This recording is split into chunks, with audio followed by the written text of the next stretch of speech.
Good evening, one and all. It's Friday. It's the end of the working week. There is definitely no dev streamers. That is next week. Don't worry, I made the same mistake. Instead, what we got today, as voted for, is a little bit of Minecraft. Welcome in, one and all. How are we all doing here today?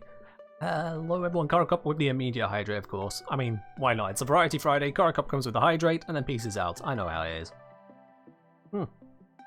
Cheers all the same. Like I made that tea a little bit earlier than usual. It's gone a bit colder. It is also a cold day. There we are. It's fine. Hello everyone, welcome in. Now, as with Variety Friday throughout all of February, we've been doing it slightly differently. We've been doing it slightly differently over the last few weeks. Way it used to be is that I put up a poll, whichever got the most votes, that was the picked one, job done, move on. And instead now I've been doing a, what's it called? A more balanced tally where any game that isn't picked carries its tally over to the next week.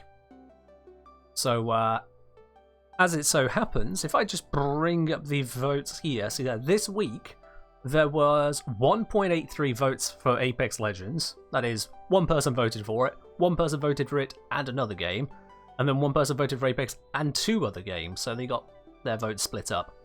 There was 2.3 for Stardew Valley, 2 for Elite Dangerous.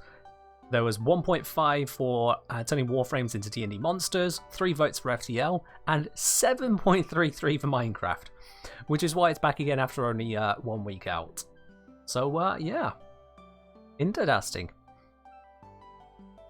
So sort of happened before, no clue what the twist is though. Oh yeah. Yeah, arbitrations can set up for mirror defense. Interestingly, mirror defense also could have been a, what was it? Kuvelich node, but I think they changed that because they realized, oh wait, no corpus are spawning. That's a bit of a broken setup. Let's fix that. But that's a thing. That is Warframe. Right now, we have got Minecraft. Now, previously, we've done random. We did random earlier in the month. We did random in January. There was random loot and random crafting. This one went a lot better than that one. That one did not go very well. But what we have over here, an aptly named Sensible World, believe it or not, is in fact a sensible world. And I haven't actually opened this up since I put up the poll about it, so sure, why not? Let's have a look. Let's remind myself where it is and show you guys what this world actually represents. After saying, Ken, just before we get in, no, you play Elite Dangerous. Have you given Star Citizen a bash? I haven't, no. I haven't. I honestly refuse to get into that one until they produce something more complete, quite frankly. I want to see something more complete. Because of the amount of money, the amount of mess around and their development, until they make something complete, I'm just not touching it. More on principle, frankly, of the way their development has gone. That's the way I see it. Anywho, you know, I'll be honest. I was debating whether or not if I wanted to have the general ambient music in the background. I've decided I don't. I've decided I actually don't. So we'll let the Minecraft music happen as and when. But otherwise, I don't want the background ambient today. It just doesn't vibe with me right now. I don't know what it is. I say, oh, but it must be years since I played Minecraft. Yeah, well, fair do, fair do. All I remember is a lot of furnaces, a lot of smooth cobblestone, 2 really big towers. Sure. Well, what we've got here, this was my starting little shack, and I haven't outgrown it yet. I've just turned the floor into barrels. Literally, I have just turned the floor into barrels. So, I'm not much of a builder, me. I'm very much a practical person in all respects, and that carries over into Minecraft. But what we have here is a very, very compact little living situation. I mean, it doesn't get much more compact than having a composter, grindstone, anvil next to your bed. Follows about. Oh, penguin, penguin! Did you really wake up early just to make that kind of pun? Good lord. Good lord. A studio apartment. You know what? It definitely does feel it, doesn't it? It definitely feels it. Focus, I have to know, what would a RuneScape 3 stream entail? Could I bribe you to go fight Virago? You could not bribe me to go fight Virago. I've not played RuneScape in quite a while now, so I would fail miserably at that, especially as I never actually went to Virago in the first place, despite getting up to a max cape. It would probably be dungeoneering, because I do really like dungeoneering. The walls and doors? Well, some of the walls and doors. It gives me access out and about. Is this my survival world? This is indeed. And I do say that this is quite possibly one of the best seeds I have ever seen for a starting world. Oh, wrong button. What's the button? There we go. I do say so. I need netherite. That's one thing we definitely need to do today. For some reason, I'm not wearing netherite, and that needs sorting. But in any case, upstairs as well, as you might be wondering, what is the upstairs? It's just an enchanting setup. That's literally all that is. And that barrel there isn't actually part of it. That barrel is the auto smelter. This is how compact it is. There's the fuel. There's the output. In fact, I can refuel this whilst we're here. I've had, for a very long time on this world, a literal lava farm. As one of the earliest things I did was take this, make it a lava farm, so that I had a constant source of significant smelting capacity. There you go. Literally as simple as that. And just barrels upon barrels of storage. It's not the most rich of all things. It's only like a handful of diamonds and blocks and whatnot. But yeah, it's very practical. You love it. Not one building, make redstone contraptions. So that's where more of this really comes in. Because, yeah, I mean, the most basic of composting machines. That doesn't even count as a redstone contraption, does it? That's just composting. Do I ever play modded Minecraft? I played some modded Minecraft a long time ago, but it's not something I really do at the moment. Maybe another day. I'm sure plenty of you recognise what this is. This is a very simple sheep farm and whatnot. I've got little farms, bits and pieces here and there, because it's a personal world. I don't need anything huge for any given resource. But it's fine. RLcraft? Oh no, pass on the RLcraft. Straight up pass on that. That's just, hey, do you want to make your life a living misery? Then play this. I'll pass on that. Actually, that's done more than I remembered. That's good. So we've got the beehives here with automated harvesting for that as well. I should probably check then. How's it doing on the bottles? Oh, you know what? A lot better than I thought. A lot better than I thought. That one could do with a little bit more to be safe, but it's fine. Dripstone farms with just really budget access. Obviously, a big old load of trees. The cactus, however, is temporary, because I remember this cactus was meant to be moved over. I'll show you that in a moment. In here, this, very basically, is just a cobblestone farm. One way you can go, was it F3? Yeah, if I do that. Oh, I did that wrong. Let me try it again. So if I do this, I go F3T. And now I can mouse off it. I can do anything else I want, leave it running, and it just automatically mines. Hands are off. Just by using F3T, it holds down the key presses you were doing. And then when I'm back, I can just have the stuff. Which saves me from having to go through TNT or TNT dupers for having a cobblestone farm. Which just works out for me, and that's just construction materials. Using warthog leaf? Yep, warthog leaves. That way, the water sources are really easy to handle. It's surprisingly effective, little bits and pieces. Over here is the bit I was working on the last time I opened up this game, which was a while ago now, this particular save file.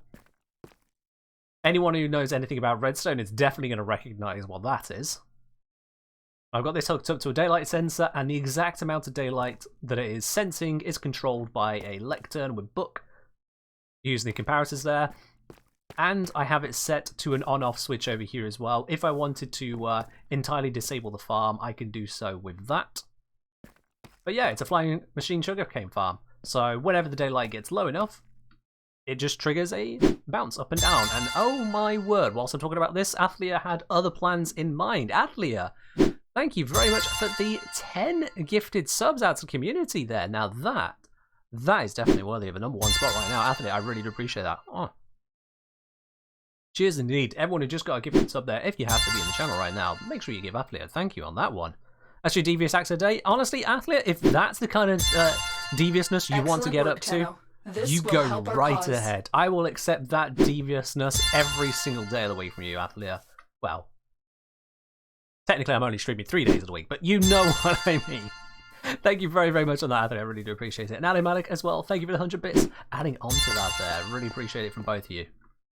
Yeah, this is a nifty little contraption, and it may look a bit weird, and that's because it is a bit weird. I've had to use honey rather than slime, as I've yet to set up a slime farm. But very simply, when it gets low enough in a day, where's the sun? Okay, we're not waiting for that. This will trigger off. It'll send this over, which basically just smacks all the sugarcane down, and the minecart going around will just scoop it all up. Can we see the mine? Yep, minecart just went. So the minecart's just continuously going around. It's nice and simple that way. The weird layout of this is to make sure that it actually flies there and back again automatically. Because it's a very clever little bit. This block here is crucial to the entire setup. The way it works is that when it comes over here, that little block that's sticking out, you can imagine all of the honey in a line across here, and then the extra block sticking one bit forwards goes over the redstone torch. Because of that, the torch will power the block, which will power the redstone, which on a very careful delay, making sure the entire contraption comes in, will activate this, and the observer on the flying machine will detect it and send the flying machine back again. Are those normal pistons? There's normal or... No, they're sticky pistons. It's because I'm using honey. It's because I'm using honey, and that's why I have to set it up that way. Slime blocks can carry a redstone signal. Honey can't, apparently. So that's a thing. Honey is easier to get, but it then leads to making slightly more stupid contraptions. But it works. It does what I need it to, because I don't need that much sugarcane at the end of the day. That just does the trick. And what I intend to do with this at some point is build it up higher with additional just kind of farming stuff. So like the cactus, which I'm growing, I'll put that over the top. So that drops down and gets collected in the same lot. All one combination. So yes. And then these couple of the farms over here, if you're a veteran of Minecraft, you can definitely recognize them. That there, simple old mob farm. The upper platform here is absolutely colossal because of the changes to mob spawning, so I need the light level to be 0 down there. But there was some light down there. Where is there light? Oh yeah, that light is safe. Yeah, it's just eliminating this bit. It's fine. Stop some mob spawning up here. Yeah, I was wondering about that for a second, but yeah. We just so this is where I'd be able to just safely kip in between all the stuff. I don't know why I use trapdoors instead of a door, but I use trapdoors instead of a door, so that's just kind of how it be. And that, because of the sheer height, gets me away from the entire world spawns, and so we get loads of creepers. And the way this one is designed is that they can either drop down onto this and then burn to death, and I get the loot, or I can turn these off, and then they'll drop down on 1 hit point left, and I swing with a sword and kill them. That way I can use looting for it. And now that the light level is beginning to drop, I imagine if I head over to here... Oh, just in the nick of time. Look at that. I flew incorrectly. Just in the nick of time, though, to see that set off. And there it is coming back as well. So that's just done its scooping job right the way across there, which is perfect. Oh, I even got an extra one on the way back and grew right there and then. And that's it. Simple as that. It's a nice, lovely little flying machine. I don't need to worry about it. It will just sort itself out, and the minecart brings everything in. And the clever little contraption here, the minecart will come in, glitch into the block, apparently. That's... What? Huh? Huh? Okay, it works still. It works still. Yep, that's fine. Cool. Yeah, I'm just gonna go sleep and maybe ignore the fact that the minecart phased into the block somehow. That was not supposed to happen. That's, yep. There we go. That will send off the flying machine again as well, because it will detect the change in daylight. Which is no big deal. It's set up so that if I do go through an entire night rather than sleep it through, then I do get the extra harvesting. I mean, I'll grab that bit. Bonk.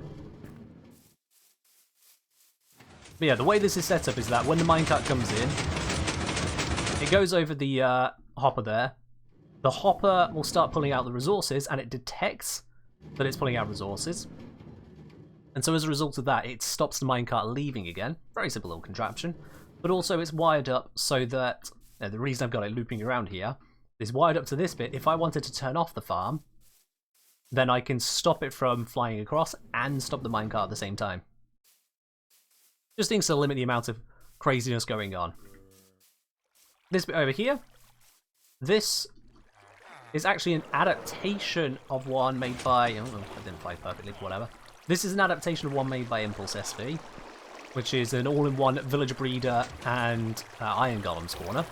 Or iron golem farm, I suppose. Evening, Yo! but fancy. Cosmo, thank you very much for resubscribing at 11 months. Good evening to you indeed. Ah. Cheers, cheers, cheers. Also, Aelith wants to be 2035. So, yep, that happens. That happens. 2035. GG no re. See you in 33 minutes and 55 seconds.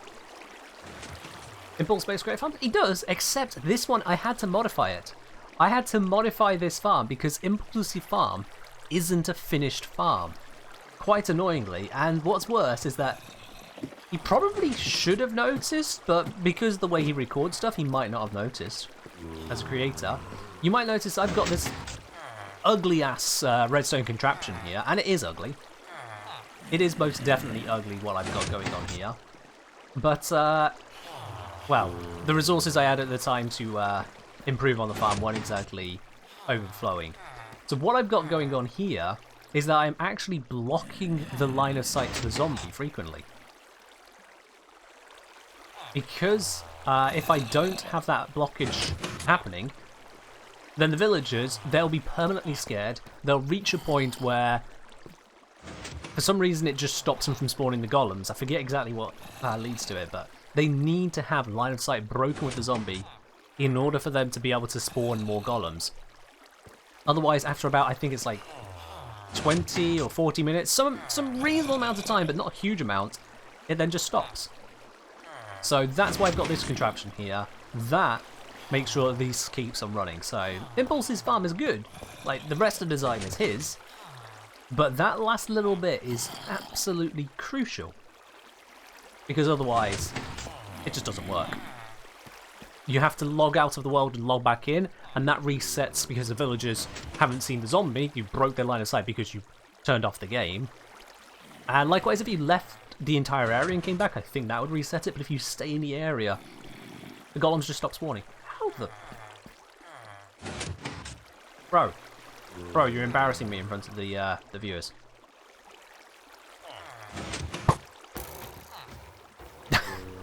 He'd have got in anyway eventually, they always do. That was unnecessary, but still. As you can see, the villagers, the way this works is they drop down and they drop below the lava, so they're safe to come through. Whereas the golem gets stuck in the lava and that's what kills them. And it does a fair amount of harvesting. It does a fair amount. Which leads me then into, you see this conspicuous looking trail here. This is for scooping up villagers from the farm, because they can be brought into this system. Now this is a system I put together myself, and I am quite happy with how it works. Inspired by just seeing the results of others, but I just threw this one together myself. This is my own engineering right here. Proper Kengineering moment. Got myself some instructions, because of course I'd forget otherwise. Keep levers to the left. Switch them to the right to place the villager. And this one, lever down to return villager, lever up to zombify villager. This is an automated zombification trading hall and villager sorter. You heard me right, this is a villager sorter. So say for example, this guy here at the moment, I've got him next to his composter, but say I wanted to have the farmer in this spot here. Well, first of all, we follow this, it says switch to right to place the villager. So I want him into this spot, switch that one to the right. And I don't want to zombify him, so I'll keep the lever down to return the villager. And then, now because it's set, that's correct, go. We send him off into the system. You can hear the zombie in the background there, for the zombification process. And there he is. He is in the correct spot. But I don't actually want him here, so I'm going to send him back over to that spot there. So now that is set as the target location, and we send him off, and he'll go around. And villagers work just fine in minecarts, so people who get them out of the minecarts, if you've got an iron farm, you're just wasting your time. Leave them in the minecart, and you can do what you need to do with zero hassle at all times. And this bit here would send them through for zombification. So let me show you in the back door here. Obviously, having access to your redstone. always have an access. They get sent down this road here, and they pop up through this, and this is where the clever bit happens. So in that section there, if I have it set to zombify the villager, this track will change, and they'll go straight across instead. I won't do that because they'll die. And that's where they encounter the zombie here. This also turns off when I have it set to zombify. So they drop down and they stay dropped down. But let me verify and demonstrate that for you. Have I spotted that there? I just go back around the loop because it's the easiest way to access it. You can see this will come across, it would hit this and then just keep going. It'll drop down to there and it'll stay dropped in place. And then once I hear that they've been converted, because it's a very loud noise, you don't really need to worry about it. You can hear the zombification. I flip the lever down to return the villager, and sure enough, that will power this rail, sending the villager up onto the track. So then if we follow that track around to see the route they would take, you see both tracks end up leading onto this same one here, and this very simply is just a loop of tracks all the way around, constant loop, bubbity-bubbity-bup.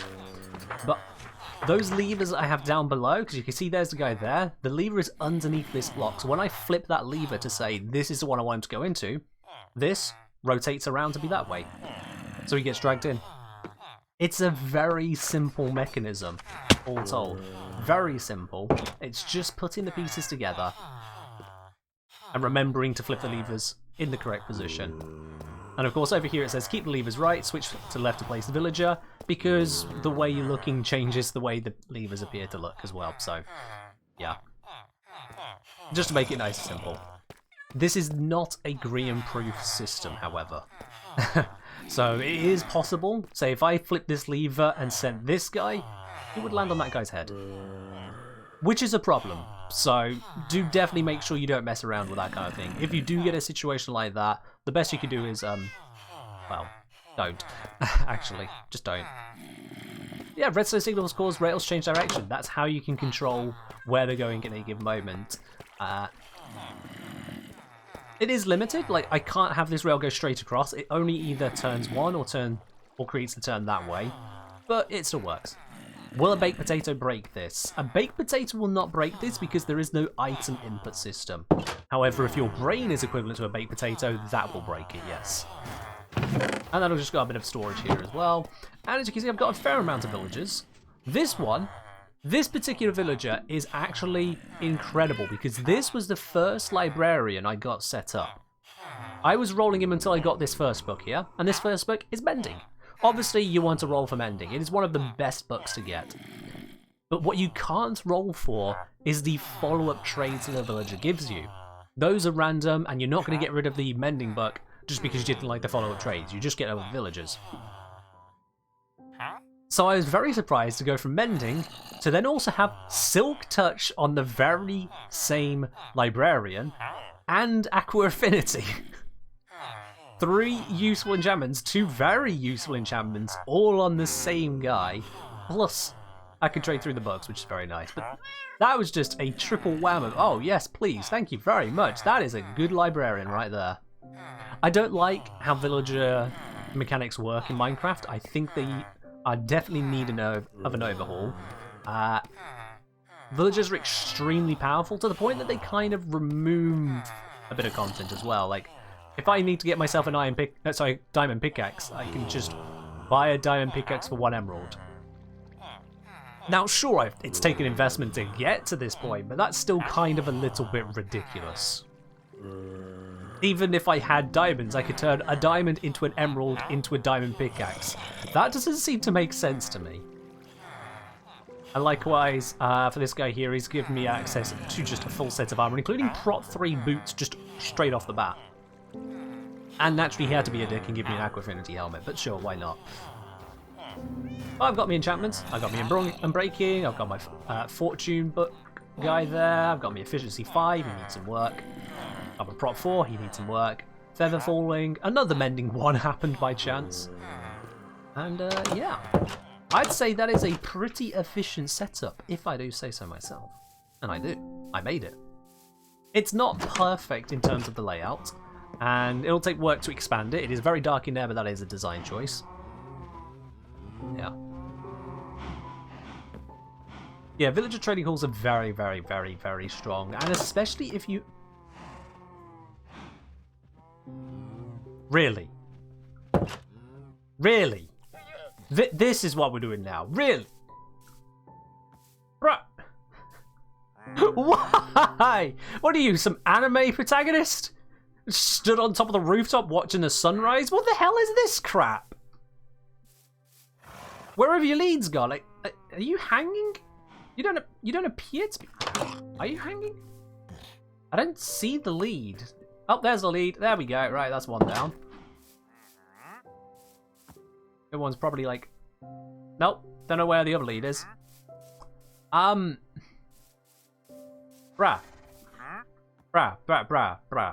I'm gonna grass up to you.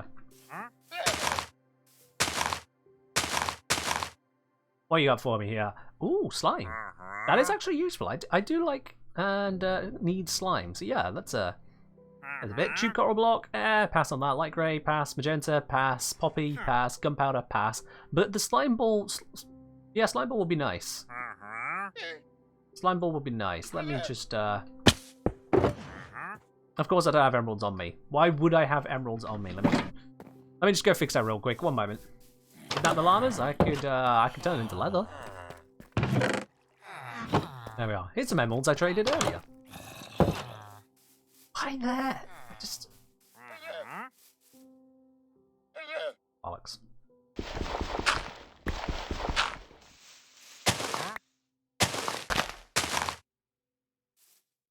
Yes. Slime balls, please. Thank you. I don't currently have a slime farm, so having 5 slime balls is actually nice. There we go. Alrighty then. Mess. This whole box is a mess. This box has a box in it. It's just... Oh god. I'll put the slime balls in. Or will I? That seems silly. I'll figure something else out at some point. Let's just do that for now and call it a day. Anyway, in the stream title, I've put down this is one of the best seeds in Minecraft, and I do stand by that claim. Let me just put away some bits and pieces here. Where do I even put my sugarcane? Do I not have a dedicated space for sugarcane? I do not have a dedicated space for sugarcane. Okay, I'm not going to use pretty much any of these barrels, so another barrel is then. Done. Just need to make a common barrel.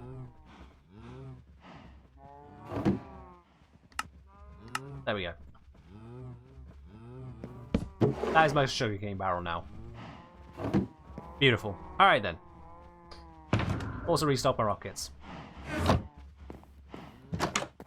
So, let me grab a compass as well. I have a compass somewhere. Just to get us to the world spawn. Where's the... Do I have a compass somewhere?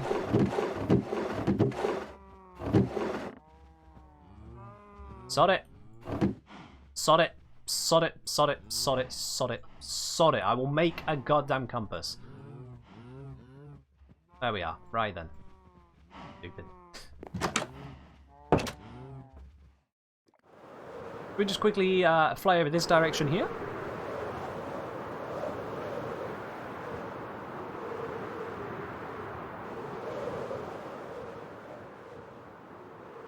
And this is it. This is the world spawn. Hence the chest here. There's the starting chest. I like a world with a starting chest. Just skip the first like 30 seconds. It's fine. I spawned into the world right here, pretty much. Completely inconspicuous looking start. So we had the forest over there. I was like, okay, it's got a good source of wood. I just headed out this way. I was like, yeah, let's just have a look over this way, see what we find. I like to have an item sorter. I'll build an item sorter when I've got a base big enough for one. But I came over this way. I came around the trees just to see, you know, will I find a village or anything interesting? What can I find over this way? And I found... I saw that. I was like, oh, that's interesting. But let's move on past that. Because I came across this. And I was like, oh, this is a bit of an interesting cave. Where is this going to lead? It's quite... It's an interesting looking entrance. Caves and cliffs making some nicer terrain than we got prior to that update. So I had a little looky-loo through here, and I saw this. This is the first cave I found on this world. It just opens up into an open-air mine shaft. That's just... This is wonderful. Look at that. Complete with... Yeah, that is death. That is absolutely just death. At least for someone undergeared. And starting a world, you count as undergeared. But I saw that, I was like, well, I absolutely have to inhabit this location then. Like, this is a gimme. And so, sure enough, yep, I set up my house. I found that there was this cave that connected to it, kind of. And so I made little stairs down, all the connections over there, and this was where I made my starting base. So already that's kind of convenient. And of course, I made the base right here, because it's right next to a lava pool. I figured, yep, this will be great. I can use that for getting access to the nether. That shouldn't be a problem. Also of interest is that there was pumpkins and a jungle right here with more lava. So, you know, I've got plenty of good supplies straight off. I've got access to the ocean, which gives me access to, you know, exploration, and it gives me access to fishing. That little bit there was just a safety fishing hut. So already this seed is feeling a little bit good. Let me just flip this bit around. Just want to grab a few more rockets. I know I'm kind of going through them. Flying around and demonstrating stuff here. A stall thing over there, the iron farm. So this is the iron farm, and that is a gunpowder and string farm. As it spawns spiders and creepers. That's what that one is. Now this little ditty here over here, this is because this seed gets better. We got a nice bit of warm ocean and cold ocean right next to each other, because as you do. Just over this way, fair amount of sand for harvesting if needed, although I've got villagers for glass supplies. In pretty much a straight line from my base. And it is pretty much a straight line. We have over here this village. So I also had access to villagers very easily, and also this absolutely enormous ruined portal. I mean, most ruined portals are not quite this size. This is some Warcraft Horde Gate style portal. I was like, okay, someone's compensating. Wow. That was right next to the village over there. Yeah, we can take the gold block off of that one, don't mind me. That's some of the blocks are left from it. I just leave a trail, as I do. But it meant it was very easy to grab the villagers and take them over to my own base. Because I could just put them in a boat, take the boat across the grass, onto the water here, and straight out we go home. No major faffing around, easy enough to transport them, because ocean access is great, and you can get yourself and a villager in a boat. Sure, it's not the most convenient, but it is pretty much a straight line. Must be a catch for this world, I got too lucky with it. Okay, there is a catch. There is a catch. Elytra are an absolute bloody nightmare on this world. I don't know what it is, but the first Elytra took me, what was it, 9 kilometers or something like that? 9,000 blocks to get my first Elytra. That's the one catch on this world. Alyssa, cheers. But that's the only downside, because this world gets better yet. I've shown you a whole bunch of good stuff, but it gets better yet. Seriously, this seed is obnoxiously good. Without being like hack levels, because you see, just past the pumpkins here was another ruined portal, which was actually the first of the ruined portals I found. And very interesting about this ruined portal is that the chest that it spawned with had the obsidian necessary to finish the portal with no crying obsidian ruining the frame. So without needing a diamond pickaxe, without needing a pickaxe at all, it had the obsidian and fire charge to instantly have nether access. You could get to the nether on this seed without ever entering a cave. Very easily. Which is very, very nice. You might be thinking, okay, sure, you can get to the nether quickly. That's not that great, right? You know, it's useful, don't get me wrong, but it's not that amazing. And true, it's not that amazing.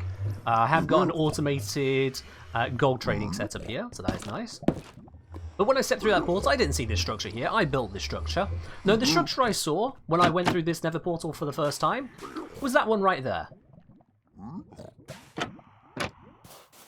It was literally that one right there. There's the portal room. That's the thing I saw coming through the portal. Now, this is a bit of a precarious place, but that...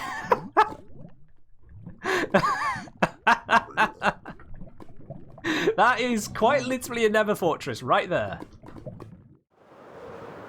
And if we have a look here, you can see that the fortress is actually... Oh dear, there's a guy up there. Fortress actually kind of in the rock face. I don't know where that thing is. I can hear. Oh god. Okay. No. No. Thank you. Did not realize there was an access out the back here. But yeah, it's mostly kind of in the rock. But yes, immediate fortress. Right next to the portal. The portal I didn't even build. It's the portal I finished. Because it's a world spawn ruined portal. I finished the portal. That's how ridiculous this seed is. You have Elytra? Yeah, I have Elytra. Yeah, this isn't a day one setup. Just Minecraft? This is my own personal world, Andrew. This is the world I made back in August, and I played on bits and pieces here and there for a while since. And by the way, the pumpkin stack, that's intentional. That pumpkin stack tells me how to get to the portal and how to get home. It's a marker. It's a landmark. Anyway, let's get rid of the mobs. The mobs are annoying. This is someone else's world, I'm just playing on it. No, this is my world. Look at this. Look at this compact nature. Look at how damn practical every bit of this is. This is practical incarnate. You don't get this from anyone else. This is signature Ken right here. Absolutely. Even got a little horse. Yeah, that's guy we had earlier. I'm gonna let you live. You always annoy me, but I'm gonna let you live. So this seed is pretty darn nice. Now you might be thinking, okay, we got a few useful bits and pieces. I mean, we got multiple types of wood over there, and we've got easy access to villagers and an ocean, and we've got lava pool there, so it was easy to set up for having a lava farm. We got a portal which could basically just complete itself.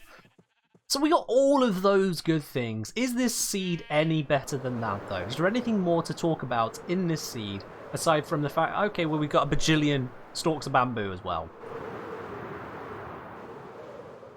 There is a bajillion, trillion, quadrillion stalks of bamboo, so that's a nice set of resources. And we head over this way just a little bit.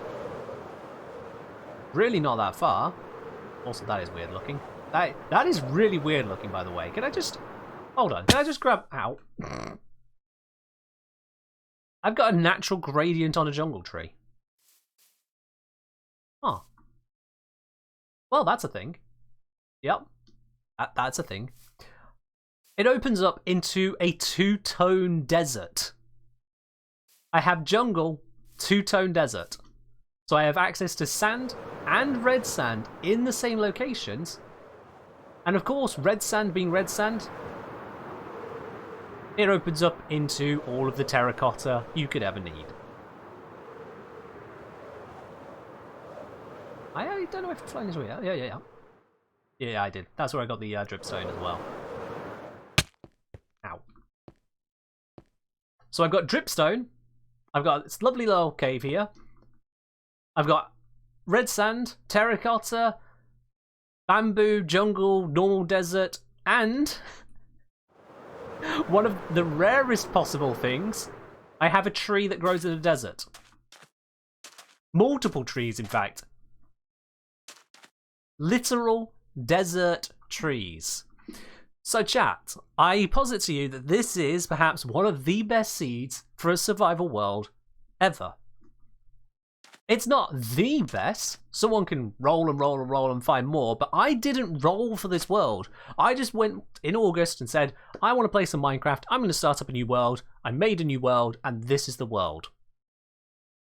This is literally it. And the more I've played it, the more I've gone, wow, this world is incredible. This is amazing. I love it.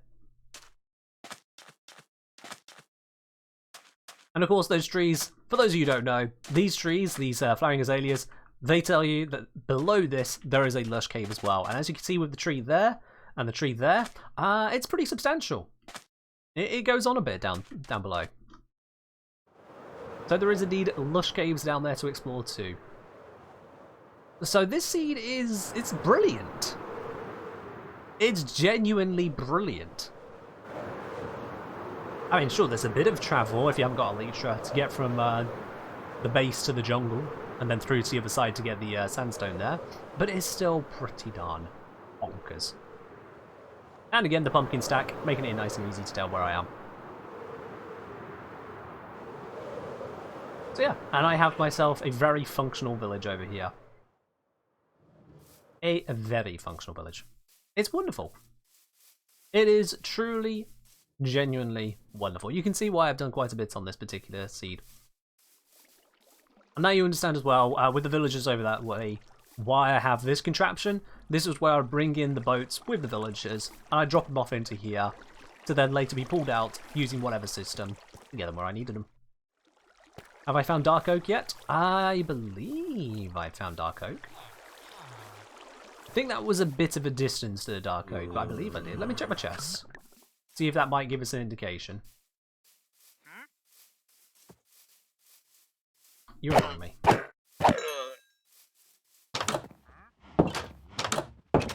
Alright, jungle. Okay, it seems I may not have dark oak storage yet. No. New. I need to drop off some of these oddities as well. Where's a good oddities chest? No, that's farm chest, it's valuables chest. That's a good oddities chest. Here, hold that, thank you. And that, and that. Redstone goes into this one, iron goes into that one, and the emeralds. Cool. That goes in there. Let's rejoin when Ken introduces Slave Trade Port. It's not slavery, they have themselves a lovely working blackstone factory. Have I showed you that it's automated? This whole thing is automated, it's great. This isn't just a villager trading hall. As I mentioned to those earlier, this is a villager sorter. This sorts villagers. You have to tell it the input and output, but it does it automatically afterwards. Do I pay them? Yes, I pay them handsomely in emeralds that I get from the other guys, who I pay handsomely in iron, which I get from their brethren making iron golems. You see, they work for each other.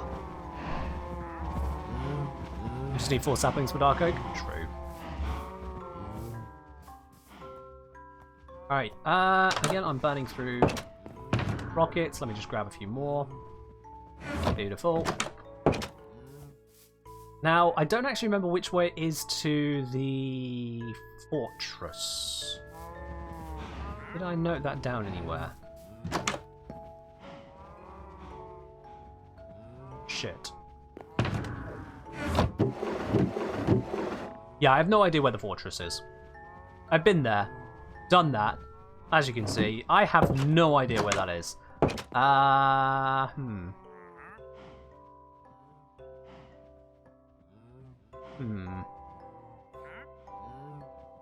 mean, it can't be that important, can it, chat? That bamboo is really going at it.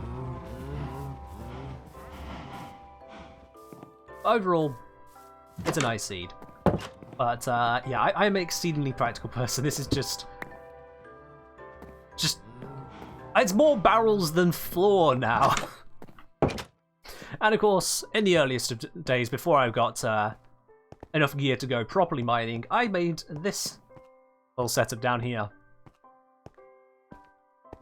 Trying to find a mansion in the first Dark Oak biome you find in the world? That's possible.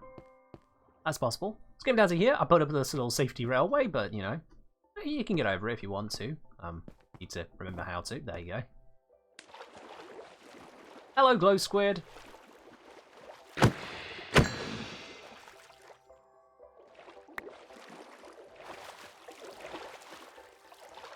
And this, of course, exposes us to yet more caveage all the way through. Next match, finally got around to the Archon Hunt. I think I found the most disorganized squad ever. So you played on public then. Yeah, that's pretty standard for public. Disorganized is always the way. But yeah, this opens up pretty nicely. Look at that. Gorgeous. And also a little bit of mineshaft right there. Because, yeah, we're close in on that. I do have to be careful because of drop creepers, but it is a lovely little environment here. And it is nicely separated out. Oh, wait. Shit. Shit. Which way was it? Oh, there it is. Okay. As I say, it is nicely separated from the other side. That was close. So I've got this pretty safe section here. Again, it's got these little platforms, just these holdovers of the mine shaft just kind of clipping into parts of the world.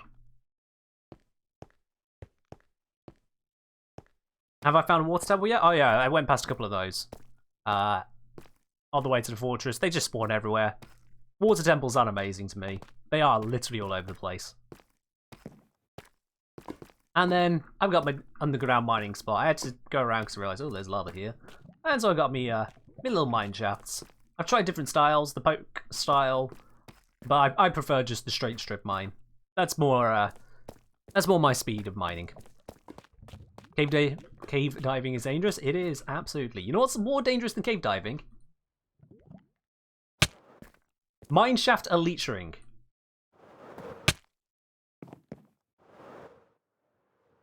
I mean, that is a very fast way of getting up these stairs. Mineshaft elytring, you know? Yeah, not your typical way of getting about, but it works. And if you, with your mine shafts, your strip mines, if you make sure that the ceiling is flat all the way along, no gaps or anything, you can elytra all the way down them as well if you get the angle just right. Which is wonderful. Fast way to get a concussion as well. No, as Penguin says, I've got a helmet. I got a helmet, it's fine. Look at this helmet. Aqua Affinity, Mending, and Breaking 3, Prop 4. I'm fine. Excuse me. Who's trying to get me there? Now, the thing is that, as I've realised, is that I don't have much netherite. I've got a netherite pickaxe, I've got a netherite axe. And to be quite honest with you, chat, I feel like this is horribly insufficient. I do need to have more than that. Why do I have just 3 blocks of TNT here? It's just...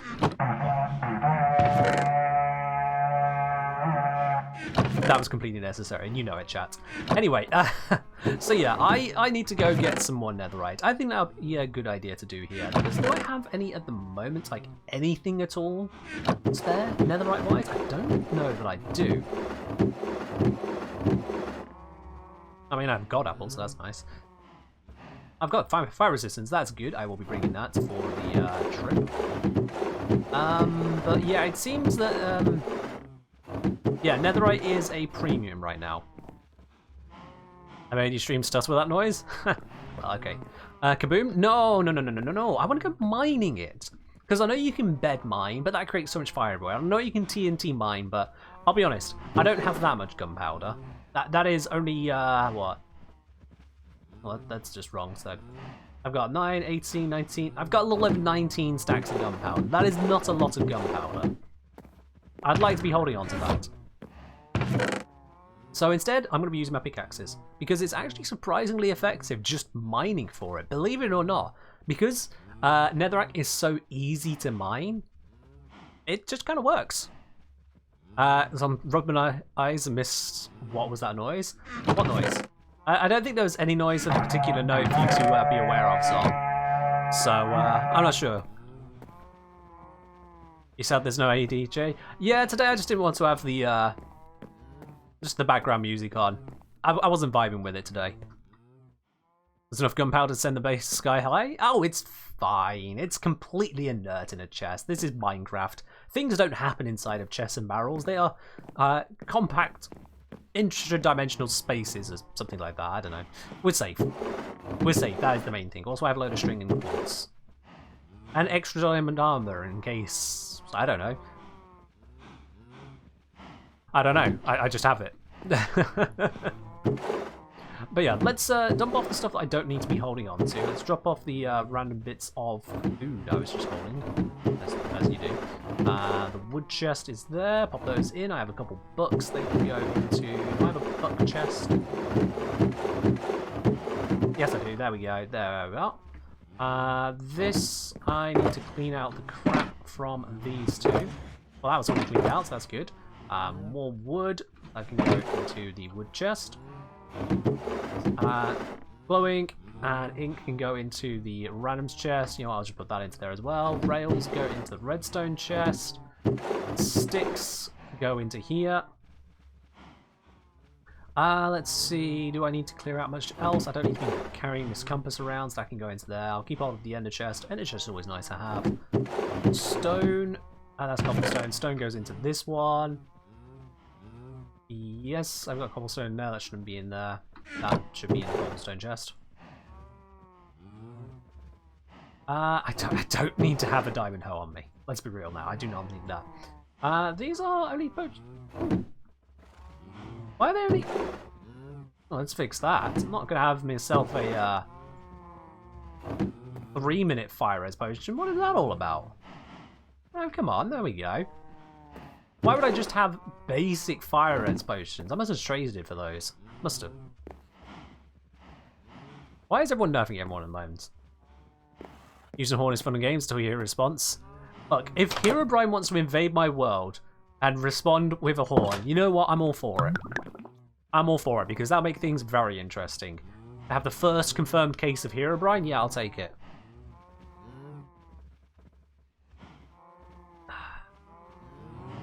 Alright. So I got my bits and pieces. I've got to... Oh yeah, I've emptied the shulk box. Oh, there's so much crap. Alright. Soft blocks go in the soft block chest. Hard blocks go in the hard block chest. Cobblestone goes in the cobblestone barrel. Metals go into the metal chest. Redstone components go into the redstone component chest. Random crap goes in the random crap chest.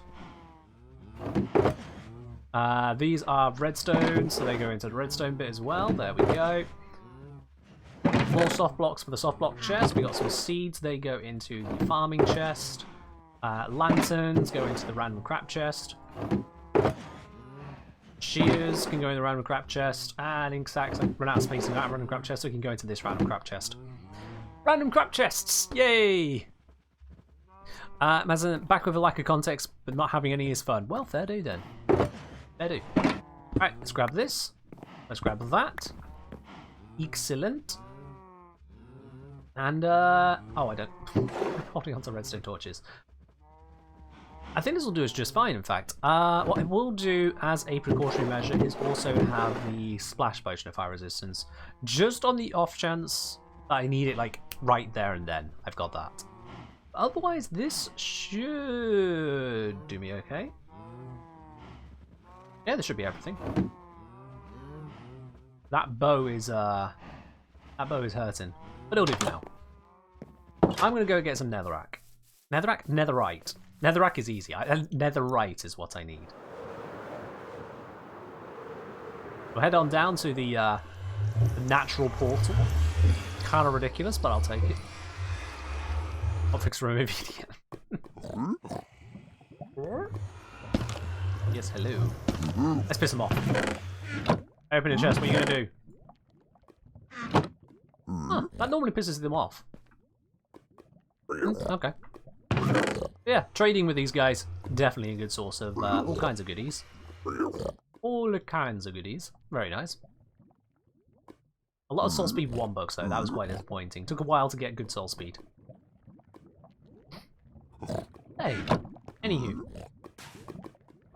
we head on down this way, and then dug under this bit here. Why do I hear a... In here? I didn't think they'd spawned this low down. Okay, cool. I've accidentally made a skeleton spawn. Huh. Huh. Yeah, no, okay. That's an interesting one. Sure. Anyway, yeah, so down here, this is at Y12. So this is a good spot for trying to get... Right, did something just fall from the ceiling? This place is really weird to me. How do I hear a gas this far down? How? This is really weird. Since when do skeletons spawn in? Never? So this biome here, I am in a soul sand valley. So as much as it doesn't look like soul sand, I am in a soul sand valley. So I can have skeletons spawn on my portal, which can be a bit problematic at times. I've tried my best to slab it and light it. They still keep on finding spots. I don't know what the rules are. I thought I knew the rules. I do not. So yeah, let's do a little bit of a diggy dig over this way. Yeah, that should be the right distance. And now, do I use the Silk Touch one or the Fortune one? I use the Silk Touch.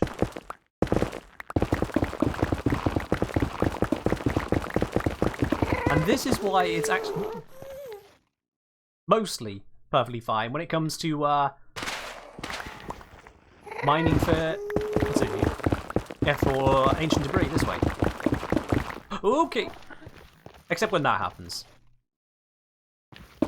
That is the one downside, and that's when we go, yep, nope, we can't do that one. And it's easier just for me to go around it most times. Oh, hey. Yoink. I can smelt this into gold. Fun fact, smelting this gives you a gold ingot, whereas mining it will never give you a full gold ingot, so it's always worth smelting. Absolutely. Lava jump scare? Yeah, we have them around here. That's why I've got the potions. I don't really care much about that, so I'll just collect the stuff that's in my way and then keep going. Like, this is more engaged than using TNT or beds. Because those you just kind of set and then just look around and be lava all over the place in your face and whatnot. This is proper strip mining, which they took away from us with the whole update with Blackstone. Not, what's it? A deep slate.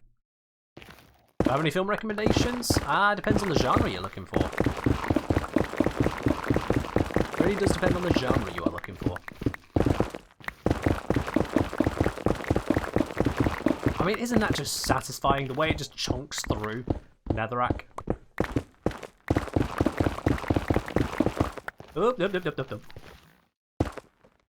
Cool. That's enough of that line.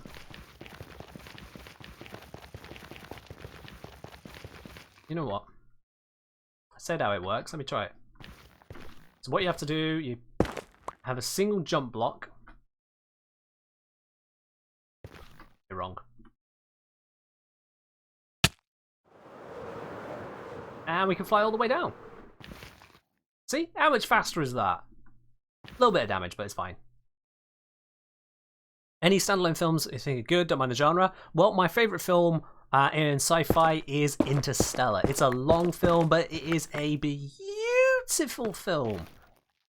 Proper good one. My headcanon is that the very last bit doesn't happen, but, you know, it's still a good film all the same. So yeah, Interstellar. That's my big go-to starting point for anyone who asks for a film. And then, based on that, someone's response to that, that's when I learned a lot more about the kind of film someone's actually looking for. Alright, so we go 3 across, and we continue the strip mine. We have to go 3 across because we want to make sure we don't miss a single spot of ancient debris. Next recommendation? You're very welcome. Enjoy the film. It is a long one. It's a slow burner, but good sci-fi is often are. And, yeah, it's well worth the watch. And if you do enjoy it, another good one, Arrival.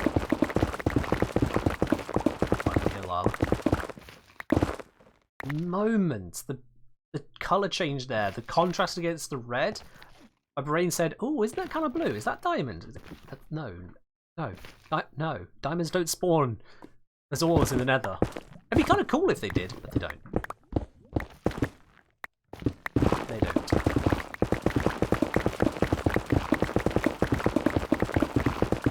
Yeah, just go for a bit of dig, and we'll eventually probably come across some ancient debris. Knowing my luck, you know. For someone who is less lucky, I wouldn't recommend this, but I'm lucky. I can get heads 51% of the time on a coin, apparently, so that works.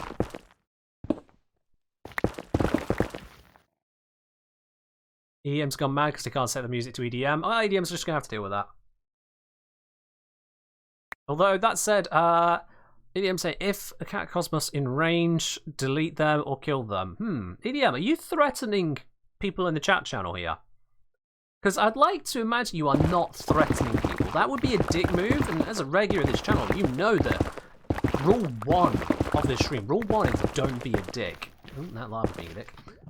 So, my most charitable understanding is that I'm misunderstanding what you're saying right now. Oh, EDM now wants to just 2035 themselves. Well, that works. Sit back, relax, and enjoy the stream then. Minus the EDM today.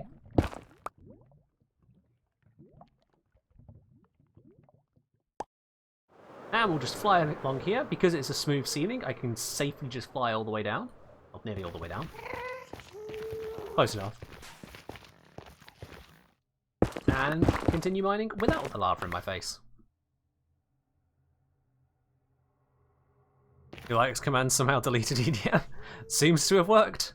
You said sudo. I missed a lot of context? No, I've seen the context. I've just decided not to address it.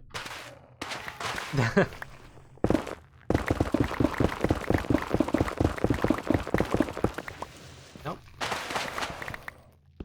Really? 3 different types of obstruction? No, why not? 4 different types. See, gravel is a pain in the ass.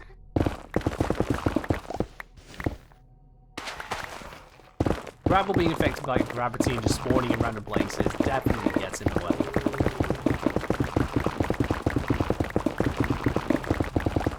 Hey, somewhere along here, I'll find something valuable. I want the gold. If I'm going to go to all this effort, I might as well grab the gold. You know? If you're short, you mine, and you see gold, you pick it up. Them's the rules. Them's the rules. Oh, we're getting a little bit of the Minecraft nether ambience coming in as well.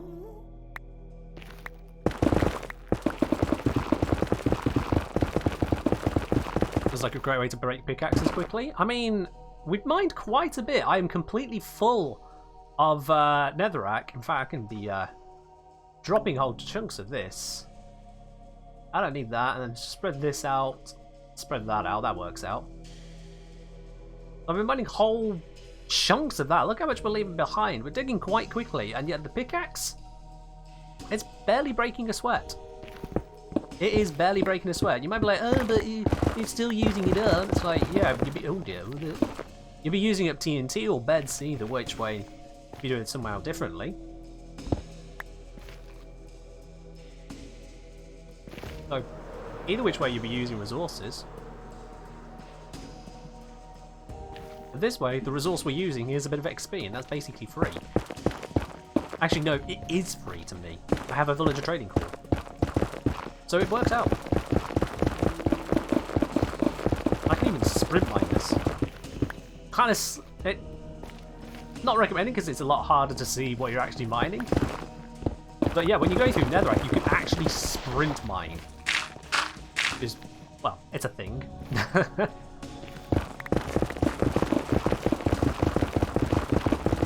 I mean, just look at that go. I can barely actually tell what's going on. The bitrate is... oh, the bitrate is probably terrible from Twitch when I do it like that. I am going to need to block that off so I can still safely come through here.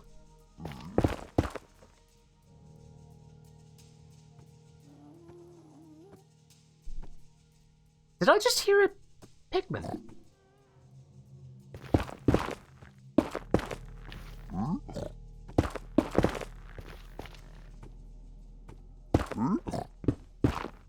What? Ah! I'm not wearing gold!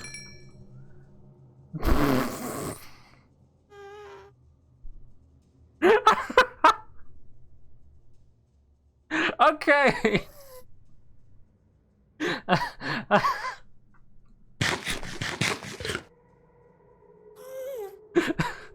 I wasn't ready for that.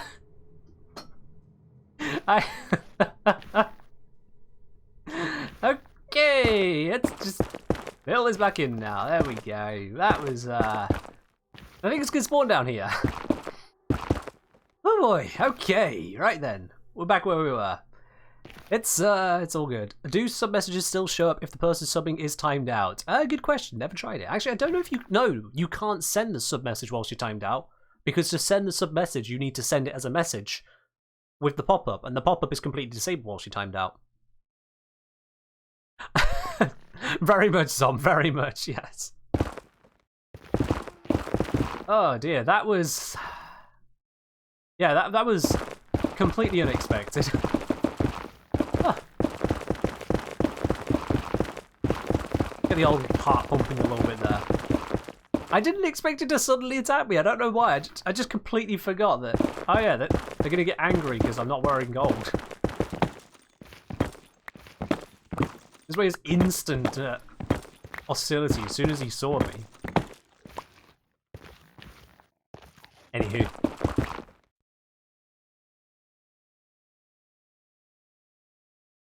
Well, that was fortunate. Yeah, let's just block that off. Hey.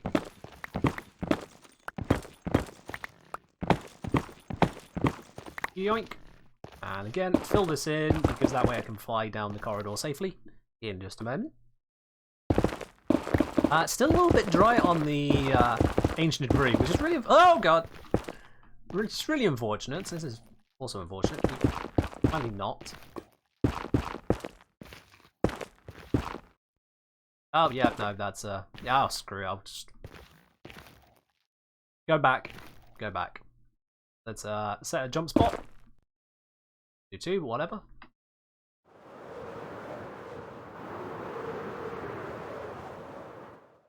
I mean, look at that. That is so quick to get back down as well. I was so glad when I learned that trick. I was just thinking about the piglin chase down here and kill you for mining all the gold. I mean, I'm out of the pathing range, but you know, I will take the theory of it. The guy's just like, I know he's down here somewhere. Where is that miner? It's just bit rate Russian roulette with lava. Oh, we're fine. I mean, yeah, Twitch does not like it when I'm mining through netherrack. It's a lot of samey, but not samey confetti. It kind of goes badly for it. Do I mine this? I'll mine this. I will take me gold. Yoink, yoink, yoink. As opposed to pigmen who go oink, oink, oink. That was possibly the worst joke I've ever told, but there we are. So let's continue our way through. Hopefully I'll find some.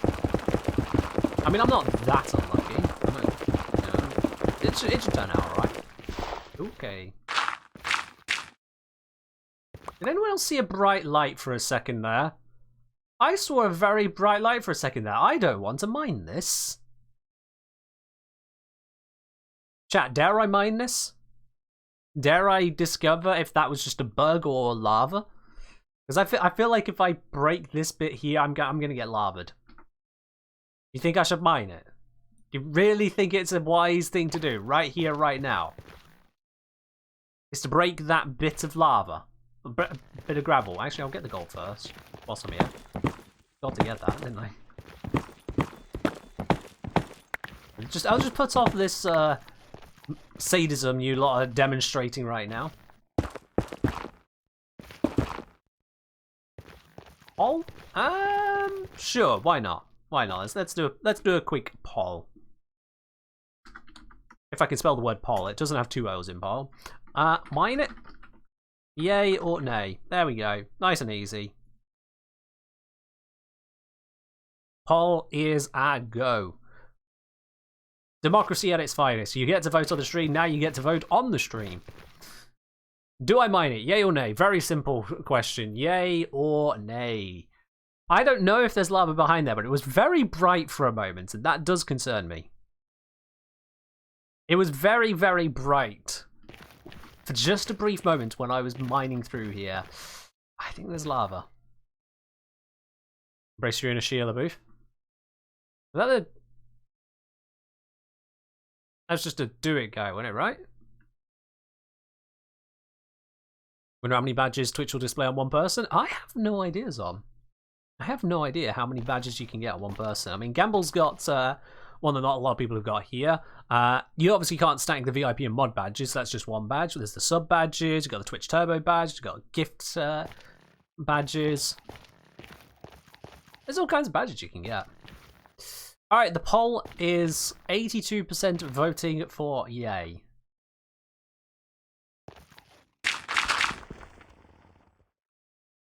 Well, that was anticlimactic.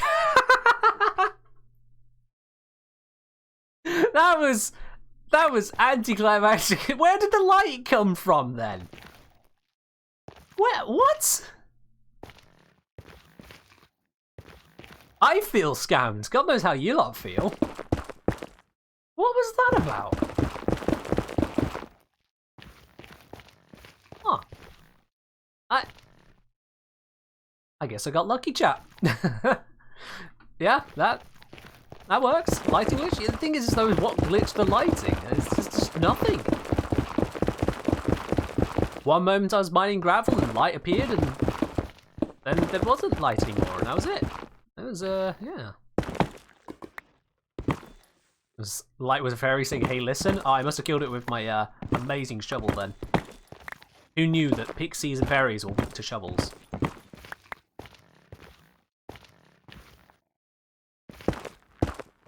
Go and continue. There's no, I really genuinely expected to find some ancient debris at this point. I've had it a lot faster than this before now. Well, I'll just keep going. It'll be fine. Oh, no, not my gold. Oh, poop. I still got this block. And those blocks. Okay, it's not a total loss, but that was a bit. Come on.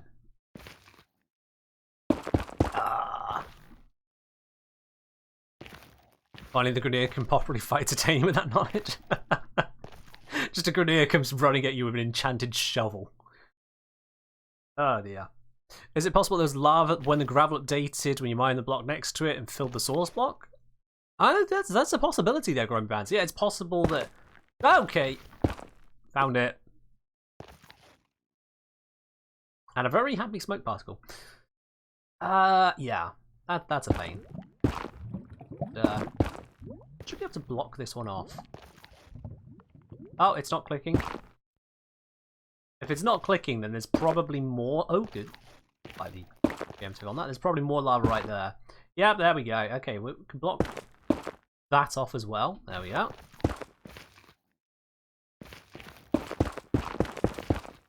Hey, there we go. I can actually keep going on this one. Oh, no, oh god, that's a big old wall of it. It just opened up into lava. A capital L lava right there. Yeah, I'll pass on that one. Grab the gold, didn't it? Grab the gold and go on that one. Yeah. Ah. Alright, I got my jump spot. Time to jump home. Or he's down the tunnel to do it again. And with the ghast. I think that was very graceful.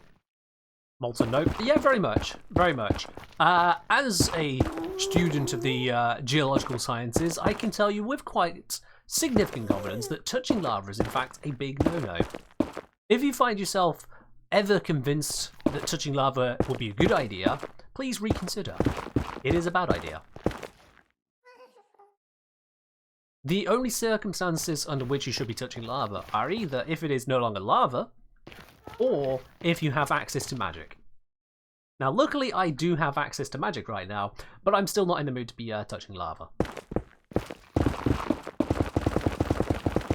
Trust the science, kids. Don't touch lava.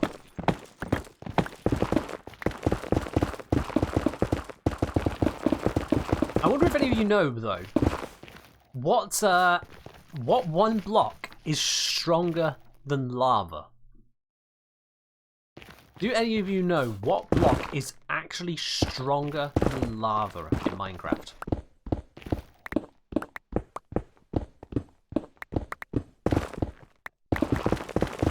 Some people know this just as a matter of course, others will be completely flummoxed until I reveal the answer.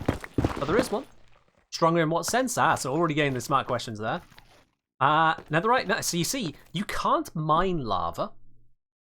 You can't blow up lava using TNT, so it's already a pretty strong thing, but that's not the strength I'm talking about. Lava destroys pretty much everything it touches, right? It destroys pretty much everything. A couple of you are mentioning netherite because it's lava proof, but that doesn't make it stronger than lava. That just means that it survives lava. Doesn't make it stronger. The thing that is stronger than lava is able to destroy netherite, and that, my esteemed viewers, is a cactus. Cactus is stronger than lava. Because if you chuck netherite into lava, it floats. If you chuck netherite at a cactus, it's gone. No explosions, no fanciness, no resources consumed. Just where there once was netherite, there no longer is. Cactus is stronger than lava. Fun fact.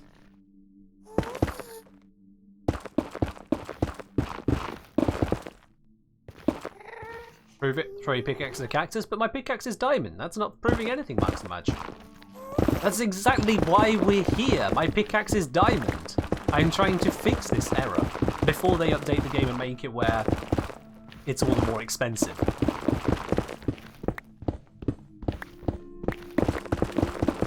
So, I would love to, but I can't. I mean, I could spawn in a cactus right now and spawn in some netherite, but, you know, we don't need to be cheating here right now. Yeah, that is precarious as fuck. That's just dripping little bits of lava. It's like, hey, break this block, dude. I dare ya. You know you want to left click. It's an insta-mine. Go on. Go on. Do it. I'm not going to do that. Especially as it's going for a while. There's a few blocks dripping here. That is the base of a lava lake. I'm not risking that whatsoever. I'm not in the mood for that. You can use beds to look for netherite? I know you can. You can also use a pickaxe. People don't use... Oh dear. Oh no. Oh, okay. Right then. People don't use pickaxes enough in Minecraft these days. It's all villager trading halls and bastion loots and bed mining. No. What?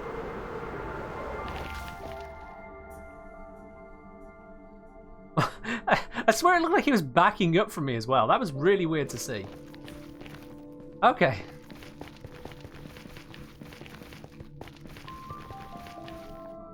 Server will thank me for efficient storage systems. I don't need to worry about that. This is a single player world. The server is my computer. If my computer crashes, that is a sign of success. If you have enough resources to crash your computer, you are succeeding at Minecraft. Feel good about yourself if you achieve that.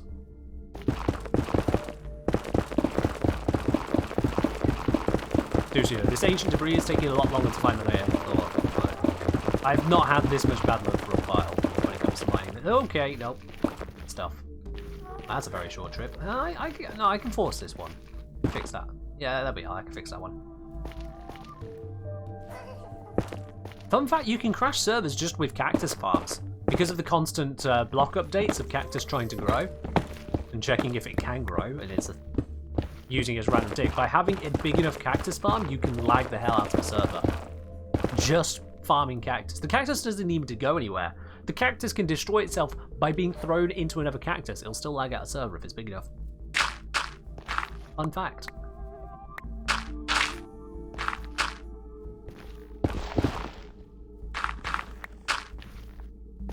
Let's just seal this off so I can still fly down here.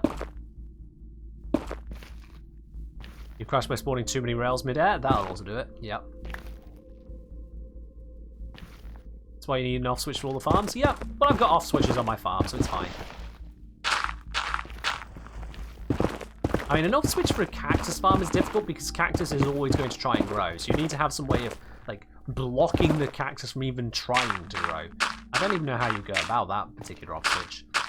It's probably better to just not have a giant cactus farm. You know, stick to ones which are sufficient. Now, this is a lot of gravel. Like, bruh, I do not need this much gravel in my life. Please stop.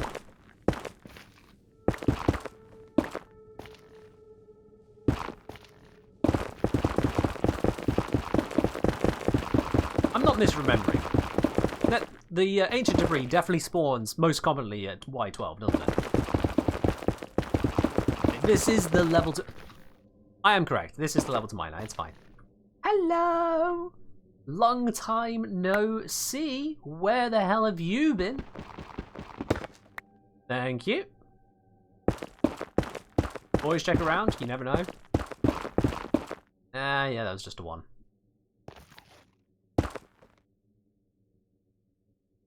Single player? This is single player, yes.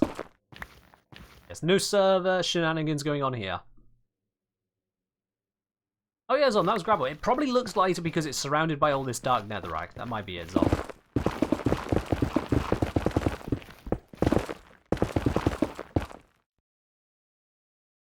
Does ancient debris only spawn on jungle borders? I did not know that was a thing. So, wow, that was precarious.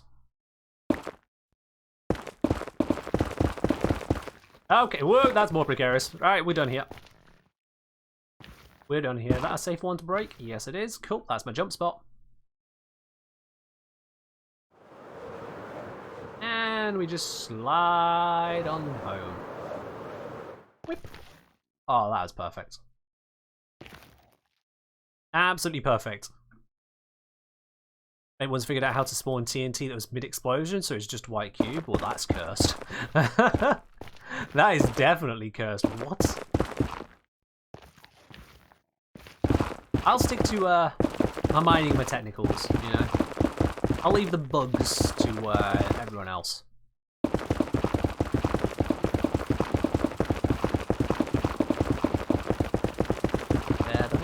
Netherite, oh where's netherite?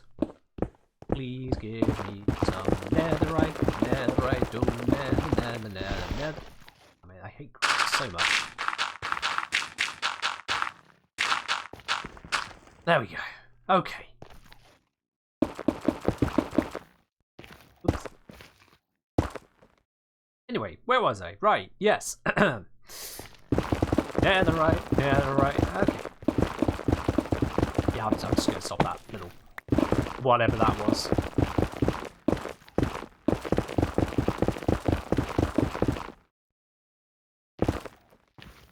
Pet the TNT? Do not pet the TNT. Petting TNT, even if it appears docile, bad idea. Do not give the TNT a reason to update. It may choose to update in an explosive manner. Speaking of updating... Can I block that one off? Okay, that is not how you block it off. Can I block that one off? Yes, I can. There we go. Wave that to dissipate. Beautiful. We can continue this line. Okay, we can no longer continue this line. Goodbye, gold. Yeah, that sucks. Oh well. Jump spot.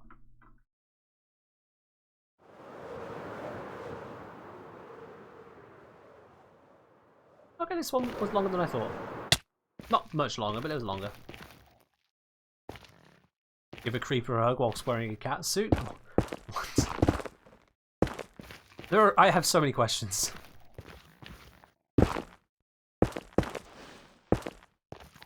Why just random soul set? No, why not? Whatever. Whatever.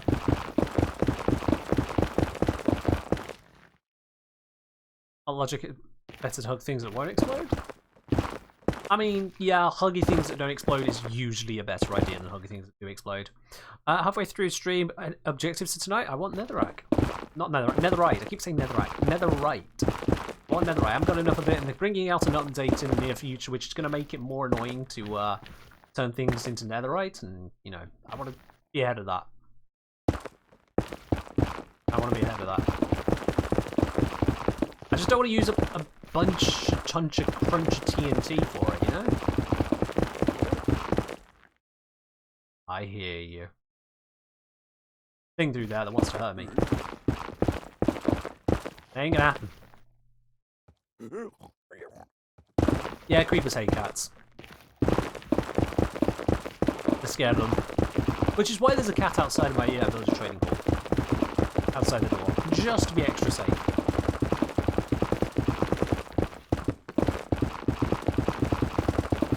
It's a thing, Gorokop, absolutely, yeah. Creepers, if they get close to a cat, will decide to just run away. They will forget about targeting you for a moment. They'll be too busy going, ah, no, not a cat. Don't like a cat. Oh, whoa, okay. Yep, nope, that's the end of that load.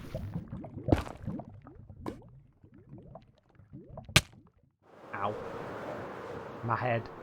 My beautiful head. Okay, this has not been very fruitful, I will admit. This has been very not fruitful so far. So you know what? I do have some gunpowder. Not lots, but I do have some. So sure, why not? Let's experiment a little bit, shall we?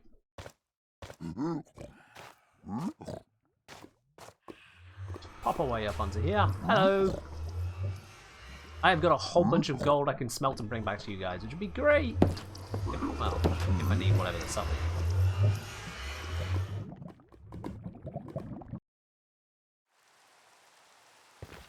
Oh, of course it's nighttime. Every time I come out of the nether, it's always nighttime. Every single time.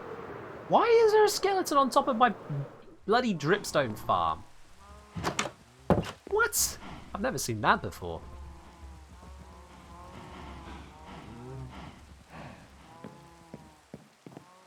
Hold on a sec here. Where's he at?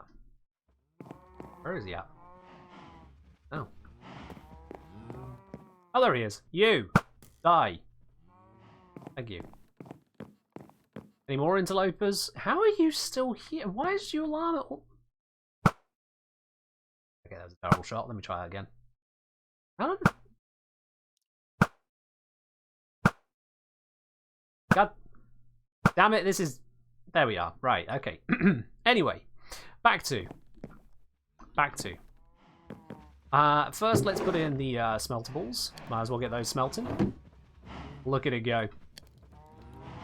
Automated smelting of that right there. That is absolutely perfect. I'll hold on to the ancient debris for now. Don't need to store that right away. Let's store up... Store this. I can store those in there. That makes sense.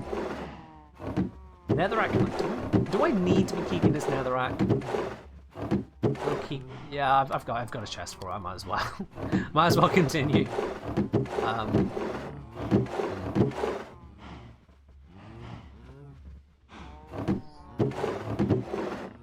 Yeah, I'll make one specifically for it. It can go here. Why do I play in windowed?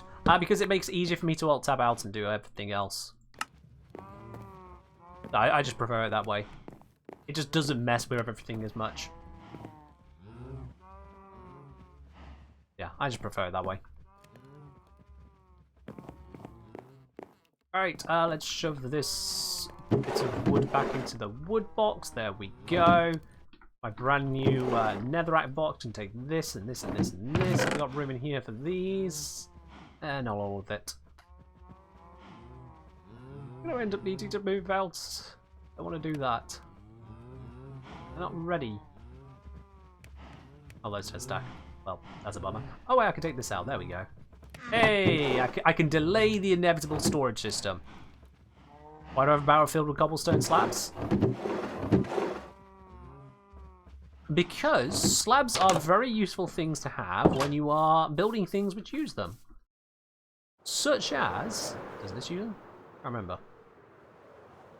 Oh, right. Previous farm I had used slabs, but this one is better, so... This one uses trapdoors. Hello, spiders. Ooh, is that... Oh, that's a spider with text on it. Neat. But yeah, I used a bunch of cobblestone slabs at one point, so I just have more available. They're just kind of there. Oh, will you shut up? God damn it. That guy had all the opportunity to not be stood on my roof and not be stood there annoying me. It's whatever. Right. Find ancient debris in the chest in the bastion. Yeah, you can find netherite and whatnot as well. Let's grab 1, 2, 3, 4, 5 of those. And then 1, 2, 3, 4. That's using most of my sand, but there we go. Stack of TNT. Could do us what we needed to do. Yeah. Oh.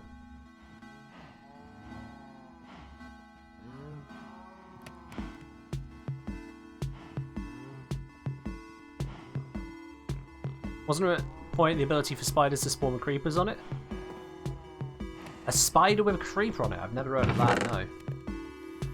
Spider with a skeleton on it, yes. Spider with a creeper? Never heard of that one. Let's see. I need you for safety.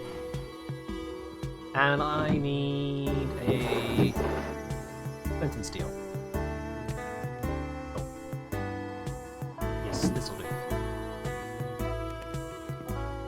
And let's just reset my fireworks, why not?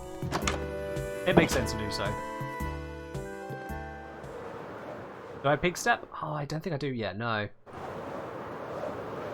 I find it frequently on loads of worlds, but this one I haven't found that on. That's one downside of this seed. One downside. Remember seeing spiders with creepers on them? No, I don't remember seeing that ever. That sounds modded. That definitely sounds modded to me.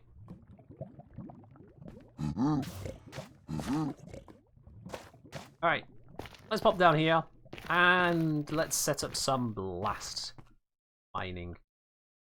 So I've done... What routes? Oh yeah, I went down this way, didn't I? Yeah, I went down here. Let's go down the end. Keep it away from my stairwell, just in case.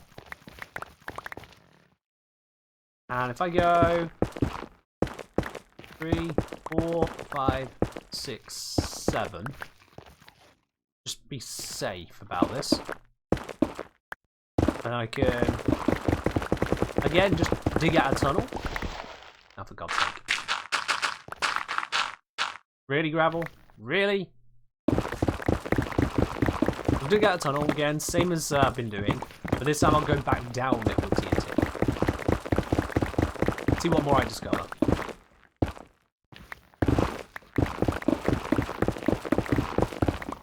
Play more mod. Oh, hello.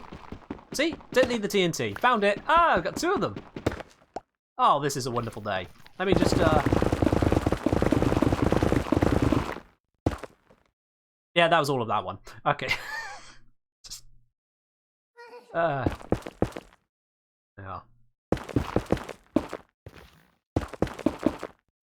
Seal this back in so I don't fly askew when I come flying down here.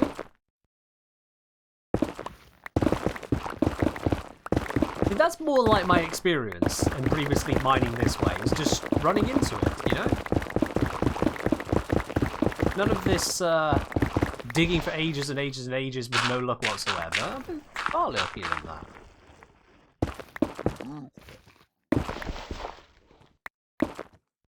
Probably seal that in as well. God, gravel, go away. Frick. Okay.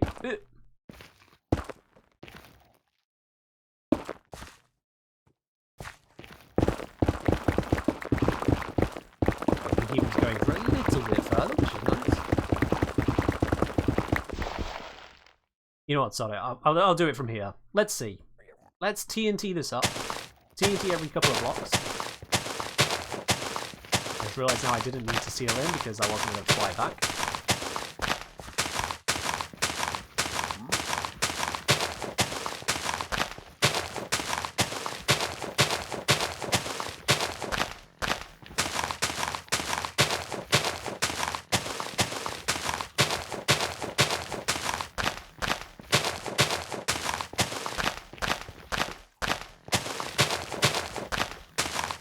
There we go. Oh, almost. I almost put that perfectly. Ah.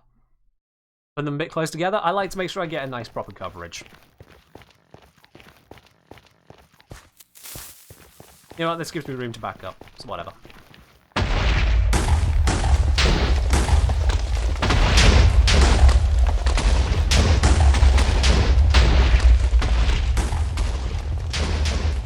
Rolling.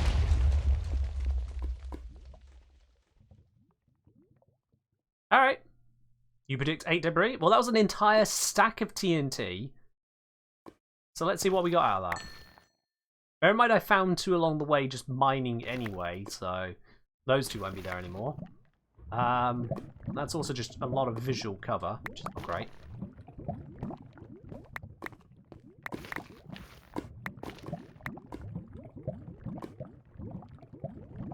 Kind of stuff everywhere.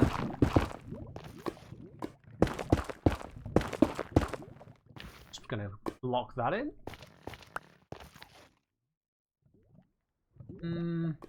So far not so good. I mean, there's XP. We turn TNT into XP, so that's a thing. Imagine mining with end crystals. That sounds like a bad idea. Yeah. Made a right mess? Yeah, this does make a mess, this method of mining. It makes an absolute freaking travesty of the area. I mean, just look at this. What is this? This is not at all Ken safe, no. Plenty of XP though. I say plenty. There's bits of XP around. Oh look, there's some ancient debris, that's good. We got so far, unless I'm missing anything here, no. So far, 1. Yay.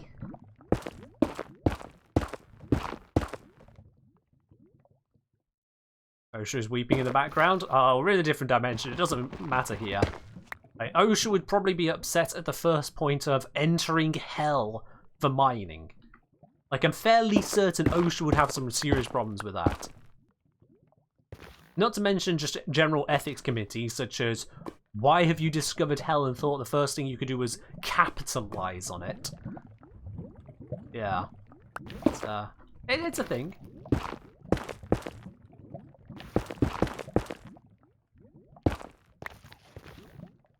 Okay, so that's 1 so far. We'll keep looking.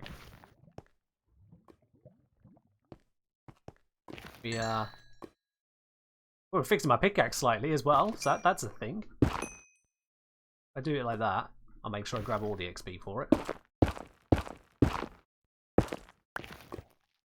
And she's around. Just feels better. More pigmen spawning somewhere. I wonder what they made of the noise.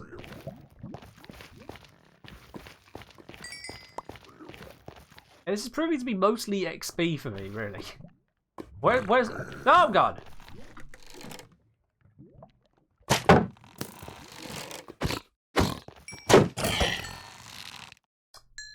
Right then, so it turns out that I did manage to break into the tunnel. That's cool.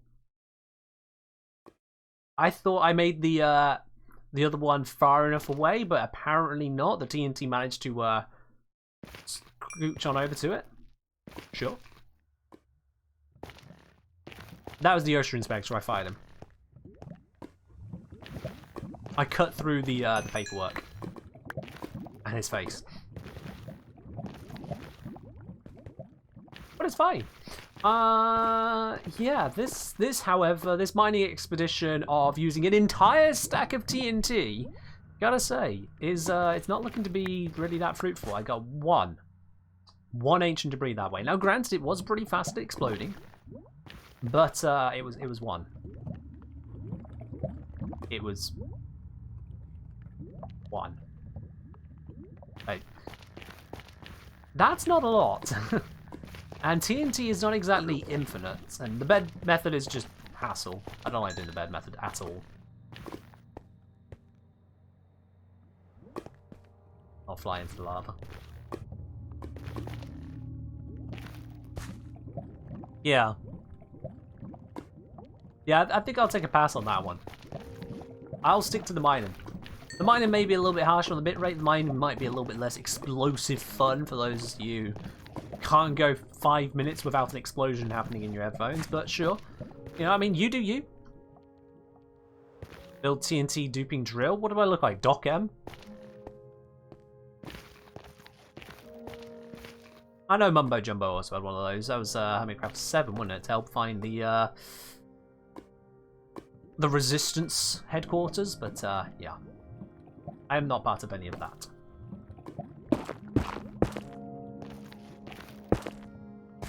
Right, I'm going to write that particular method off. I mean, just look at that. That is an ugly-ass mess. I'm going to pass on that.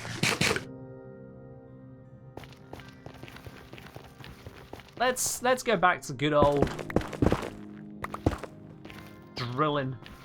I'm going to have to go wild this way. There we go. Good old pickaxe. Because this, we just shove it forwards and off we go. I accidentally hit the ground there.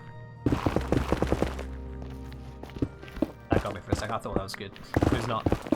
Am I a Hermitcraft fan? I do watch a fair amount of Hermitcraft, yes. I mostly watch Mumbo, Grian, and Impulse. Well, occasionally watch a little bit of others. But those are the main three that I watch.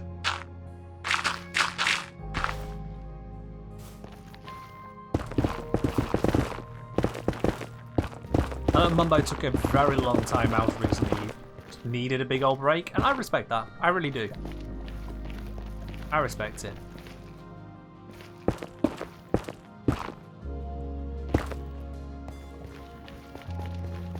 Did I see that Mumbo's back? I did see, yep. And he also saw what Grian made in an attempt to summon him back. Seriously, I thought I went far enough. TNT unpredictability. Mumbo is quite a bit of an inspiration for myself in terms of the general vibe of creation. Seriously. Mumbo's approach to the technical side of things, just in a more, oh hey, look at that, isn't this cool? I built it because I wanted to. I mean, that was just, this was just twice as effective as all that TNT right there. All this TNT found one. I just dug out two right here. Yeah.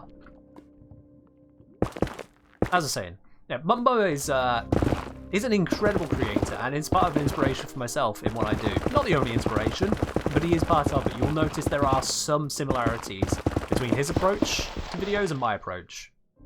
Because, well, at the end of the day, he's a great creator. There's no getting around it. He is a great creator.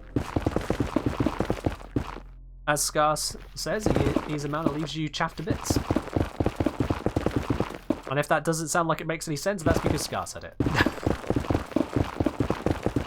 Oh, no, okay. That's the end of that line. That is a lot of lava, that is a lot of nasty. And I know I have potions, but it's just not worth it. That jump correctly.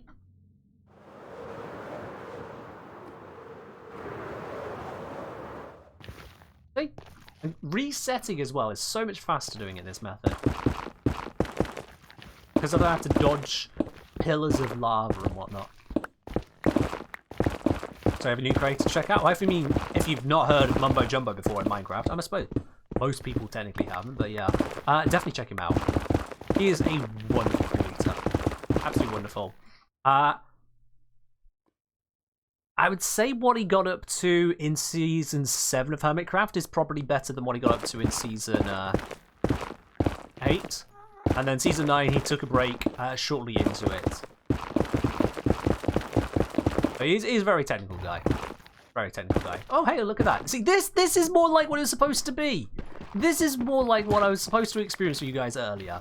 The bad look I was having over there, it really was just a dry spell. This is much more like the experience I've had mining before. There we go. I didn't check. Oh, God, where is it? Ah, whatever. Have I watched the Third Life, Last Life, and Double Life series? Yes, I have. I've watched all three of them. The moment they came out, was waiting for every episode, as it were. Third Life, absolutely great idea. Last Life, brilliant approach to it. I especially love the use of the Bogeyman. Boogeyman. Oh, God, the freaking creators called it Bogeyman. They got it into my head. Double Life, I wasn't so hot on. That one didn't quite resonate with me the same. I think partly because it seemed to randomize into some Incredibly convenient partners, but hey, random does what random does. Mumbo season 8 had to focus on his gameplay. True, yes, Mumbo was very clever with his entire season, killing nothing. Chat, I want you to consider this for a moment. I want you to consider, if I open up my statistics here real quickly. Oh, wrong one. Pseudo make EDM cult legendary rank 2. Make the EDM cult legendary rank 2. I don't think you can give a legendary rank to a cult, so unfortunately we're going to have to say scratch on that EDM. But all the same, thank you very much for the 9-month sub. You're absolutely amazing, dude. Cheers. Thank you. So yeah, Mumbo killed, or attempted to kill, nothing. If you look over here, you'll see I've killed 9 bats, never been killed by one. Killed 57 blaze, never been killed by one. Cave spiders, chickens, yada yada yada. The Ender Dragon killed me, I killed it, it was a fair trade, that kind of thing. We got all these stats here. Mumbo Jumbo, in Season 8, went through without ever having the game recognize him kill any mob. So he never killed blaze, he never killed bats or chickens or cows or creepers. Everything. Only died once? Yeah, it's unfortunate. I died. I tried not to when fighting the Ender Dragon, but I did mess up that one as well. So, I'm not going to spoil how he goes through the season, but suffice to say, he does make a fully functioning, for example, blaze farm. A blaze farm without getting a single kill. Mumbo is good at the game, fun fact. That's what I say. I like how in Season 6 he started mining a 256 square hole, pickaxes, got 5 blocks down, decided to use TNT dupers. I mean, yeah. If you're making that big of a project, you bring out the TNT. Duped or otherwise, you bring out the TNT. Strip mining is for mining for resources. But if you're making a big old hole like that, you just get the stuff. I do take issue with one aspect of the Last Life series, which, in my opinion, was probably the best of them all. I mean, Third Life was great, don't get me wrong, but Last Life just added more to it with the Boogeyman aspect, absolutely. But my issue with it is that there was no clear way for someone to be allowed to defend their stuff. If the Reds arrived at the Yellows' base, the Yellows basically just had to sod off. Which made the endgame a little bit dry for, well, pretty much everyone, actually. Especially those who were yellow, that would just constantly let me escape. Oh, I didn't mean to go down here. So, the way I would change that is that everyone made clear, defined bases. They had their walls. They said, this is our area.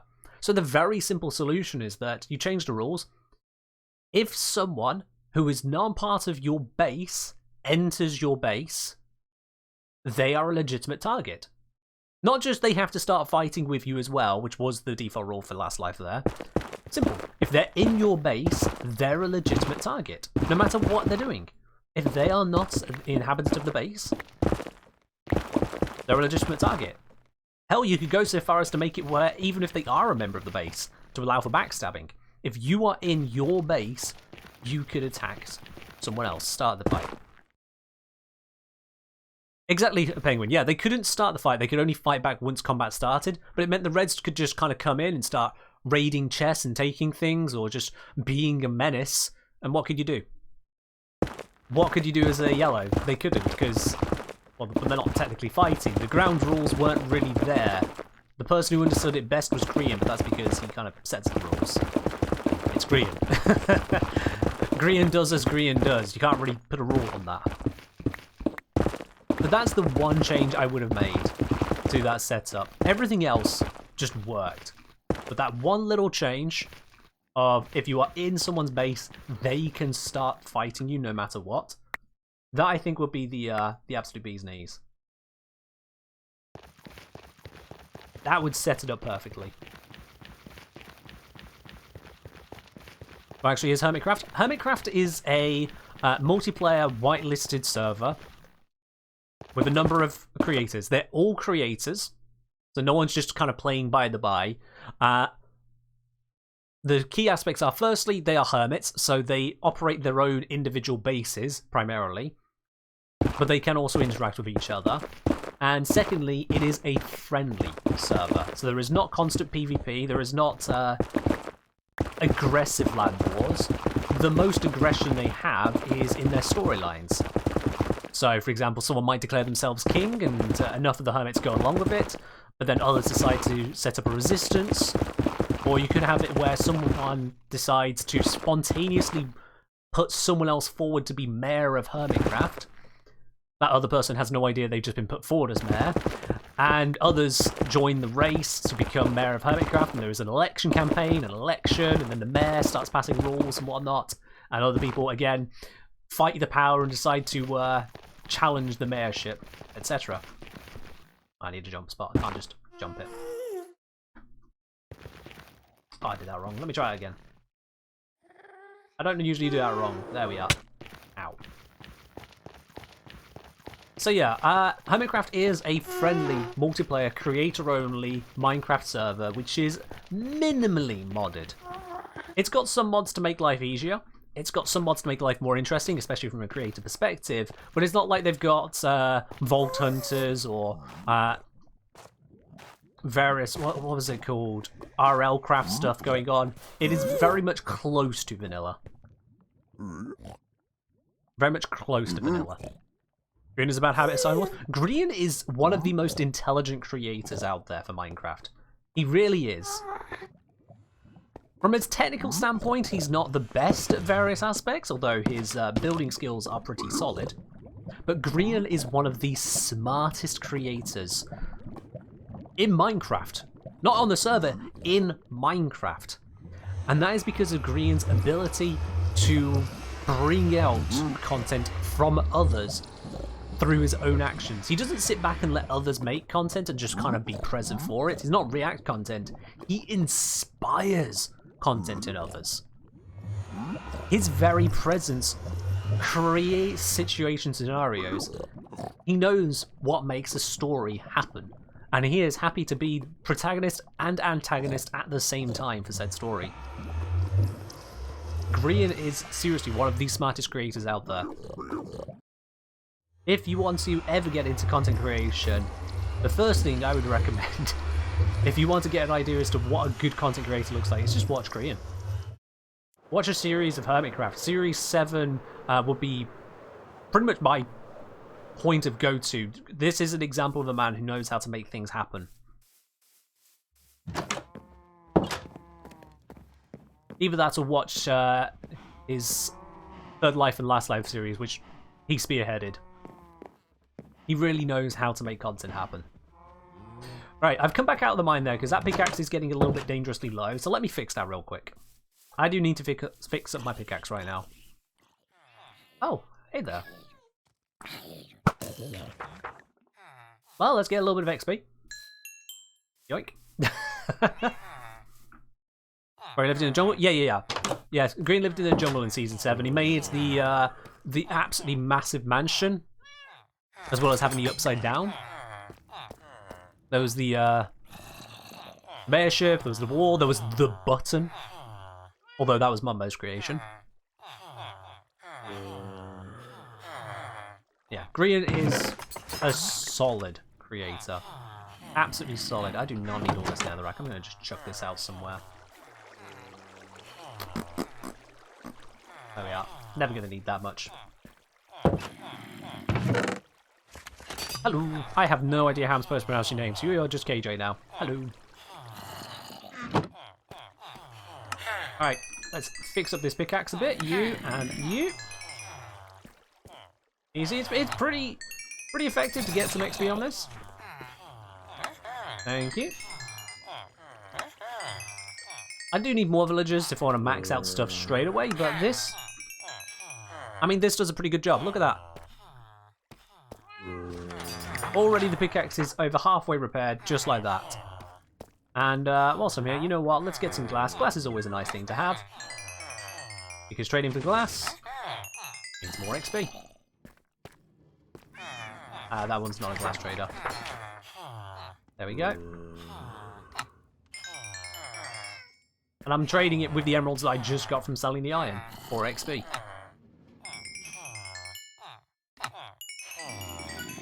There we are, near enough fixed. That'll do for me. Install the glass in there. Didn't even use all the iron that I picked up. Job's a good one.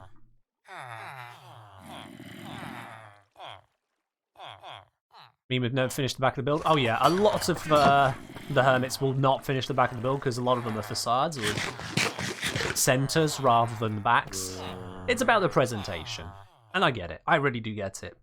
Did trading always give XP? I don't know about always, but it has for a very long time. Which is another reason why villager trading halls are just so damn powerful. Oh, I never actually showed you guys this building. Yeah. Pumpkin farm. Pure and simple.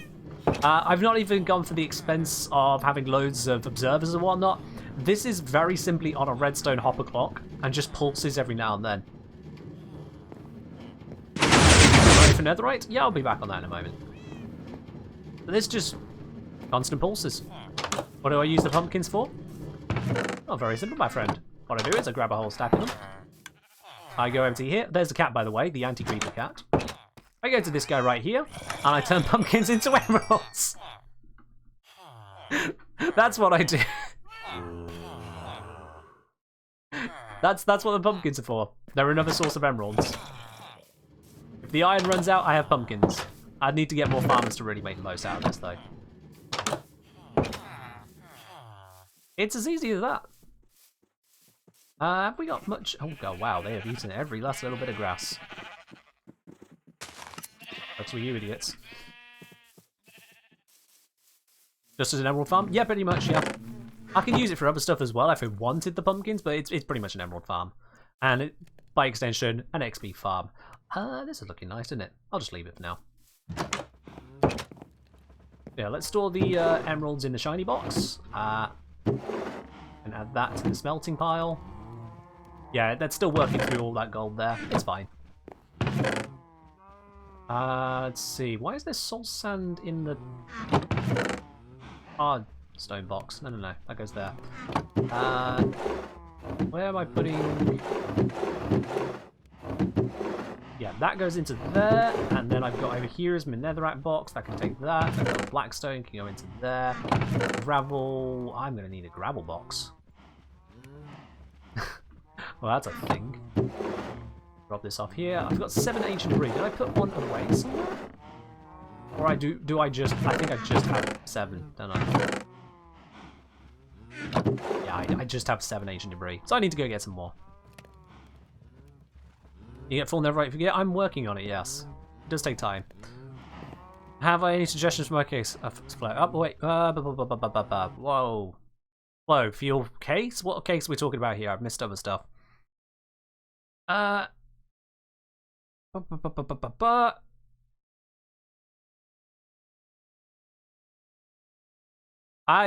Sorry, Flo. No, you've sent a lot of messages. I'm not sure what case you're asking. I can't help you without saying. Oh dear. Well, it's been a while since I've done that. There we are. I'm not sure what case you're asking on at the moment. Sorry. Have you any suggestions for my case? Yeah, I don't have the context. Sorry. Having your world just sitting there. How do you... What? As in, you've got a world, but you don't know what you want to do on it. This is not a server, no.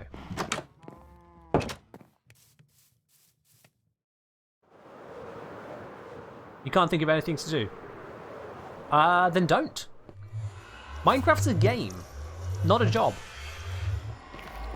Even for content creators who play Minecraft as a job, their job is content creation, not Minecraft. Minecraft's not a job, so if you don't feel inspired to play it, if you can't think of a reason, don't.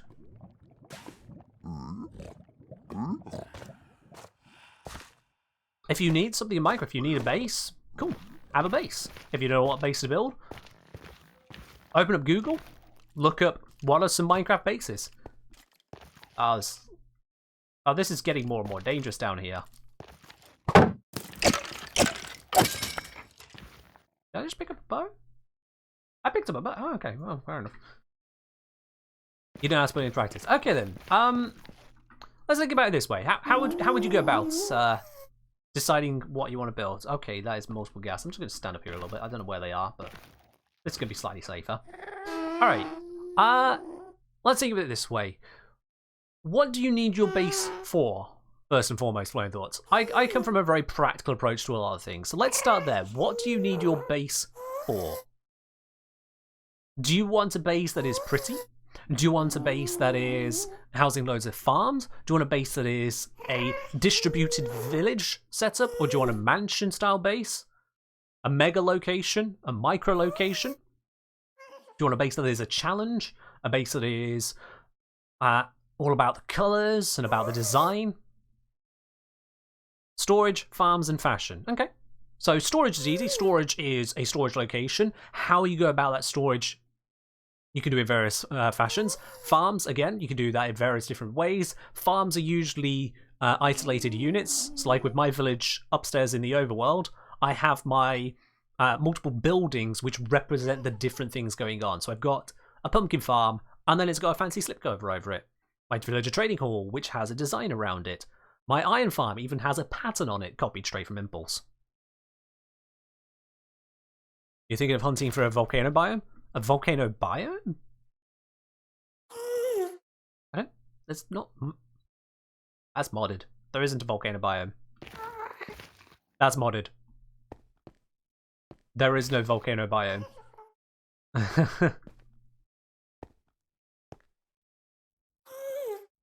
Alright, so modded... I mean, if you've got mods installed, explore what the mods have to offer you. Or you could set to on creating your own volcano area. Like, what's a volcano other than just lava and rocks, right? In fact, actually, if you want inspiration on that, I think it was Rendog Season 7 Hermitcraft. I think Rendog did a massive volcano area. Or if you want a more customized biome entirely, Season 8 Hermitcraft, I think it was Cubfan, who made a whole bunch of custom biomes. So you can go to some of their later episodes and see the kinds of stuff they've produced. At the end of the day, you don't need to be as good as a creator, because creators literally have jobs to spend the time to create. But use them as an inspiration, sure, absolutely. Didn't Good Times of Scar do a pirate volcano base? If he did, it wasn't in 7, 8, or 9, and therefore I've never actually got around to watching the others. I haven't got around to watching the other seasons. I know that Scar made an absolute huge mining corporation style setup in Season 7. That was incredible. But yeah, Season 7, I think it was Rendog who made the custom volcano. One proof of buttons? Effort. I've encountered 4 mobs down here this entire stream. 4 mobs. How many buttons would I have to place out of fear of 4 mobs? Absolutely not doing that. Well, I've been through this area. In fact, I'm going to cut this off. There we go. I do like it when the occasional bit of nether music chimes in. Oh, that'd be why paying it. Ooh, yeah, I looked away to chat.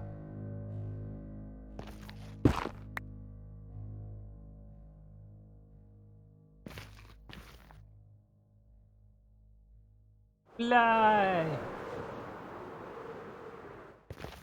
I mean, that was perfect. Okay, nearly perfect.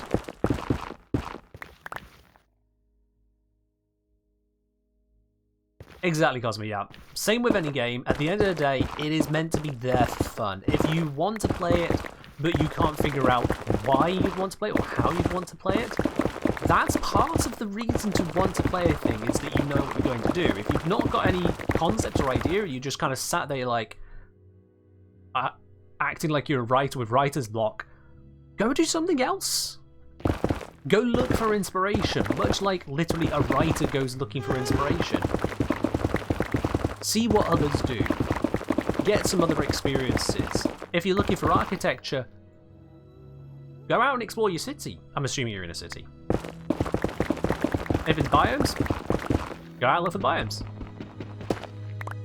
Have a look to see what weird and wonderful things already exist in nature, or just real-world human civilization, and draw on it. Because that's what all the best do. They take what exists and they make it their own.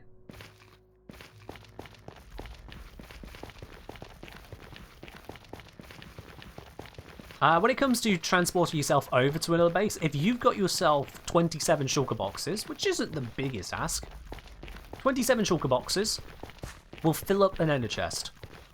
And each shulker box is an entire chest worth of stuff, which is 27 stacks in itself, which means that with an ender chest, the only thing in your inventory, you can carry 729 stacks of items.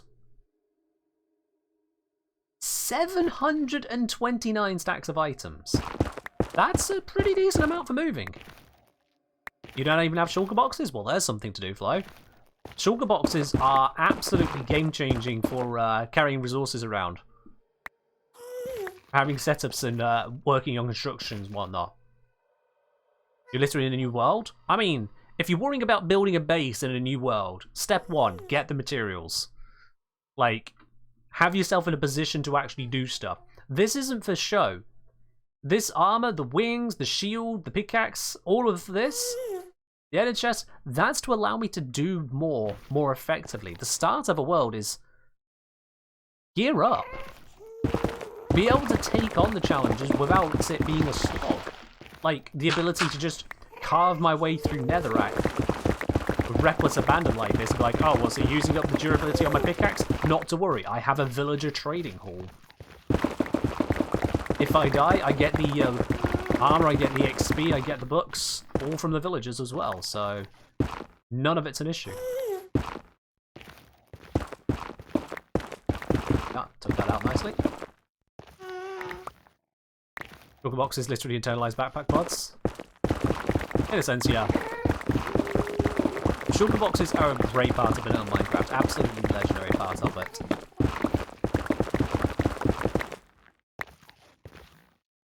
Did you get the gear but don't feel like going for the dragon yet? I mean, I didn't get myself all the way up to diamond armor before dealing with the dragon, but yeah. It's worth it. It is worth it. Okay, I'm not dealing with that.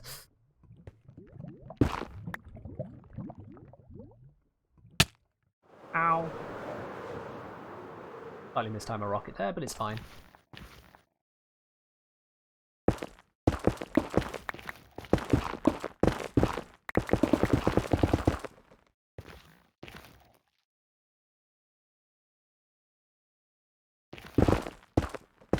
I wouldn't say that, Brother Odie. I've seen people who are all about the complaining. And I have told people before now, maybe it's time to stop playing Warframe for exactly that reason. Yeah. Do I ever use bed to mine netherite? I've done it before now. I don't like it. It makes one hell of a mess of file. The cleanup and navigation is just such a pain in the ass to me. I don't like doing it.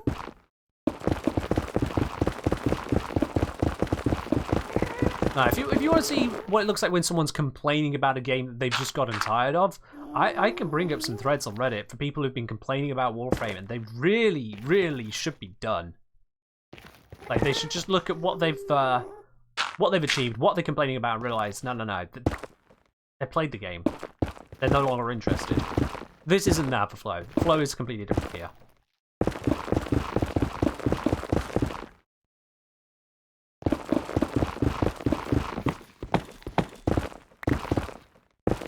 Do they still use speedruns to fight Dragon naked? Well, for speedrunners. I imagine that speedrunners, when they're not speedrunning, I don't know, maybe they... I mean, if you're actually properly speedrunning Minecraft all the time, they'd probably play something else. Like... Because the amount of time it takes, and amount of game knowledge it takes, to get to the point where you can be considered a speedrunner in Minecraft. Not to mention that a lot of it is just cycling worlds as well, you know. There's so much RNG in speedrunning Minecraft, it's ridiculous. Like a roguelite on steroids in that sense. That's part of why I like having a single world I return to. Because it's not a matter of RNG then, it's a matter of development. The RNG was nice, having a great seed to start from, but then I've been working on it. I've been making that seed turn into something amazing. Yeah. Brother, only complete borderline burnout Warframe myself, Legendary 1. Got everything in Citrine grind, just doesn't enthuse me. I mean, fair do. Fair do. Citrine is a long grind. That said, she is a powerful frame. I intend to have the video out on Citrine tomorrow, by the way, chat. I will be putting out the Citrine video tomorrow. It's uploaded. I just need to sort out the thumbnail, description, you know, the kind of ancillary stuff that goes around the video. But yeah, so it will be coming out tomorrow. She is a powerful frame in terms of defense. In fact, she might almost, if not entirely, rival Lavos. Which is saying something. She's not as lazy as Lavos for tanking, but she can get results. And then she's also got the status output. Oh dear, that's a bit of lava I did not want to see. She's got the status output, she's got the sustain on energy, so that's not really a concern for her. Yeah. Philip, nah, not really. I'm not sure where you're going with that one, Philip, so I'll pass on that. One thing I have noticed when I stream the Minecraft category, I get the weirdest requests from first-time viewers. You don't get that in Warframe.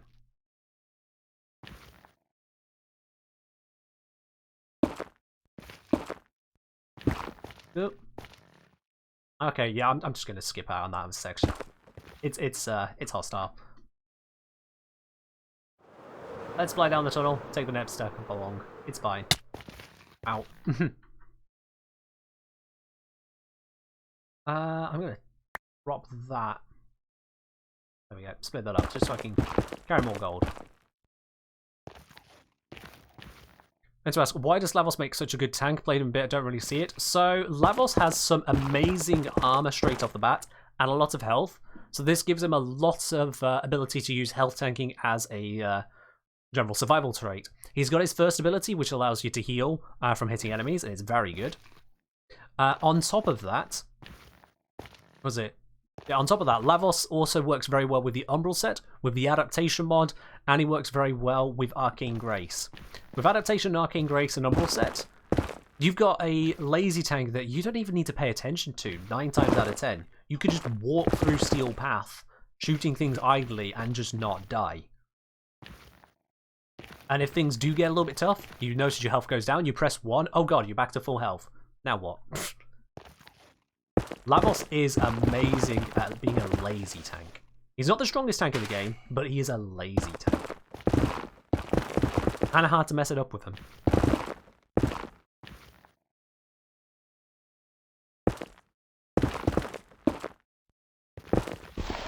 Oh, for God's sake. Gravel every few meters on this stretch. Ugh. Stop it. There we go. I'm trying to read chat. Would I ever wonder how the lately new... Oh, sorry, what? Hey Ken, would you ever wonder how will the lately new frames would look like in Prime version? Hey Ken, do you wonder what the new frames would look like when they're primed? I mean, they could look like anything, realistically. It comes down to the whims and designs of the designers on Warframe. So I don't really wonder about it so much because I can't know the answer, and design isn't really my forte, so I won't even come up with a good answer. I just don't really think about it, I'll be quite honest. Even with the upcoming frames we expect this year, I don't really think about it. Yeah. One thing about Lavos, no one uses him? Well, you're in the wrong channel, you'd have no idea what you're talking about. But fair enough, I mean, if you want to out yourself and be completely wrong, go for it. Oh, shit. Alright, we're done on this line. Jump spot. Yep. That was a short line. I think there's a lava pool down here I don't like. I'll get around it. I still find it funny how Garuda is objectively the best Warframe for Arcane content. Of all the things. Of all the things. You've seen a grand total of 3 Lavoses in 1 year? Fair enough. I don't see that many Wisps at the moment, so I guess that Wisp isn't a popular frame. Yeah, I think actually in the last like month or so, I've seen more Octavias than Wisps. So, oh, wow, I saw that lava. So clearly, Wisp is actually just not that good, and Octavia is overpowered, and yeah, Wisp is just completely underrepresented. Or maybe it's just, you know, you see what you see and you see what you don't see. Go by the stats that you put out, not by your own personal experience.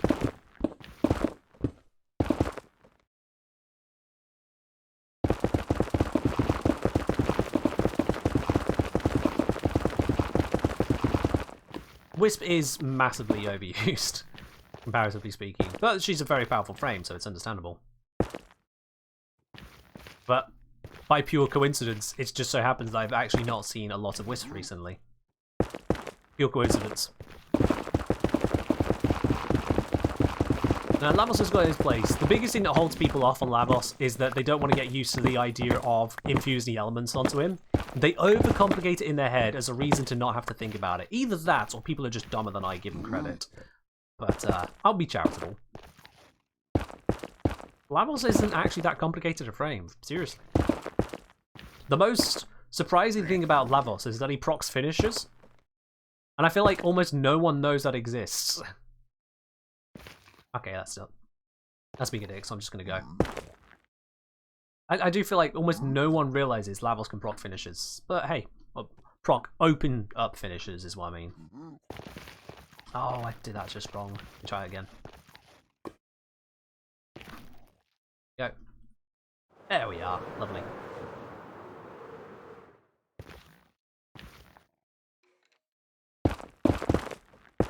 Lavos is an easy to understand frame. You just have to, you know, try. It's not that hard. Just, you know, actually look at the game you're playing for once, rather than be a Wukong or Wisp main and call it a day. But some people don't want to do that. That's fair enough. It ain't for everyone, but the game ain't made for individuals like that. The game is also made for everyone, so everyone has a choice of frame to pick from. What's good about Thorough Strike? Thorough Strike is a very good ability. With not a lot of strength required, I think it's 200%. Yeah, 200% strength, less if you're using Corrosive Projection. You can get total armor strip. You also get total shield strip for the same strength amount. On top of that, it heals, it staggers the enemies, and it is only 25 energy to cast despite having a cone hold effect, rather than say single target. This makes it a quick cast, cheap cast, good way of stripping armor and shields, and it strips from acolytes, which is something even Terrify doesn't do, I don't think. The downside is you need to get Styanax, which, for those of you who didn't get it freely, that could be a bit of a pain. Ooh, hello. No! What? When did I accidentally mine this gap? Oh my god, my life flashed before my eyes there. Oh! Okay, don't know how I managed to achieve that one. Yikes. Woo! Okay. Alright, we'll just go another way now.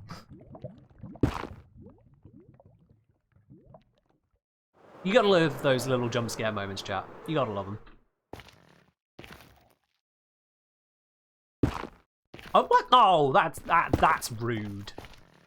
That's rude. Come on, don't do that to me. There we go. Right then. 1, 2, 3. Here we go. New line. Love Lavos because you can just use all the elements against every enemy and be good on all of them. Oh yeah.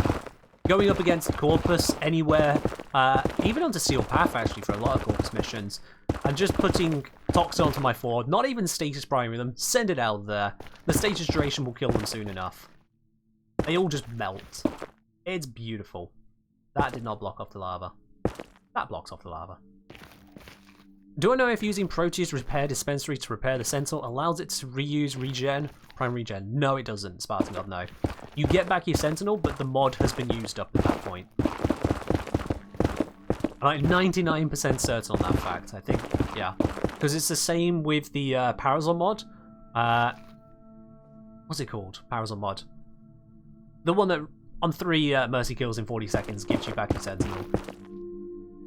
That one also doesn't reactivate regen. Which is silly, it kind of should, but hey. Hard reset, that's one. Thank you for your thoughts. Thank you. Any game recommendations to play something besides Warframe? What are you looking for, Onyx? What kind of thing are you looking for? Oh wow, lava below me this time. Are you looking for the next Warframe? In which case, I don't really have an answer for you, because Warframe is kind of its own thing. Are you looking for a general shooter game? Are you looking for Battle Royale? Are you looking for a creative game full of blocks? Something else entirely.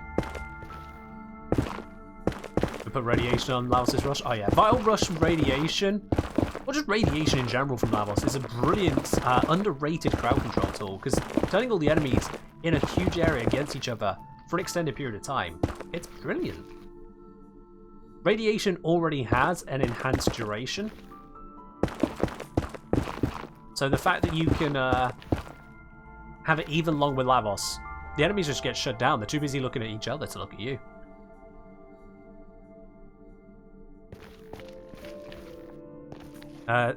As I'm saying, do you want to add an easy option to the game because of bug they reworked Wukong? Fair enough. I'm not sure on the context on that, but fair do.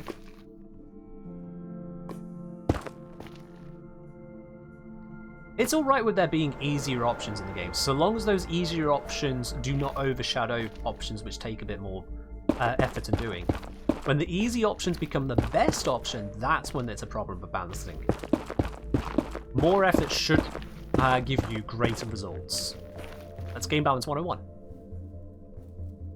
Fly thought saying, gonna explore Nether, get powder, make eyes, kill the dragon, get shulkers. Go for it, Fly. Once you've got those shulkers, and when you get into the flow of it, no pun intended, you'll be able to then set up shulkers for different things. So like have yourself a proper organized inventory, shove it into an ender chest. You can have an ender chest which is your go anywhere, do anything box. You have a redstone box, you have a wood box, you have a colors box, you can have your food box, you have your rockets box, all your other boxes, all the kinds of bits and pieces. You can even have a box full of all of the different blocks that are function blocks. So like you can have a composter in there, you can have a stone cutter in there, you can have a furnace in there, you can have a blast furnace in there, a smoker in there, a campfire in there, all in one shulker box inside of an ender chest. Just one spot of inventory space. And you can just employ it anywhere then. Hey, hello there. Yoink. How many am I on now? I've got 9. It's No.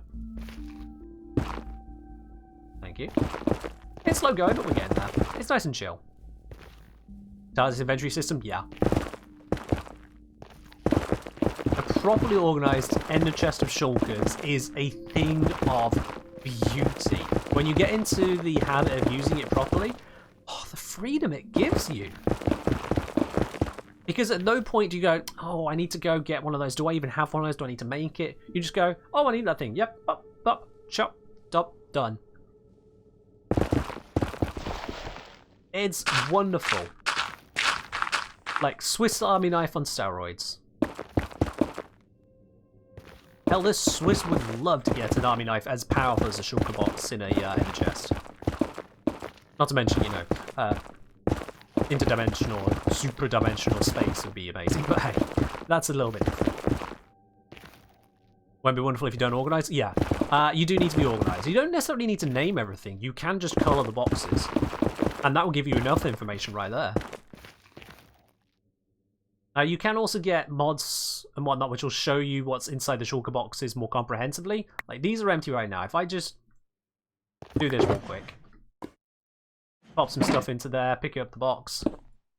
So even on the basic level, I can mouse over the box, and it tells me, yep, I've got a nether gold ore and netherrack in this one. But you can get data packs and whatnot to make it where it shows you the full set of icons instead. Which would be a good idea if you were struggling to keep track of what you've got.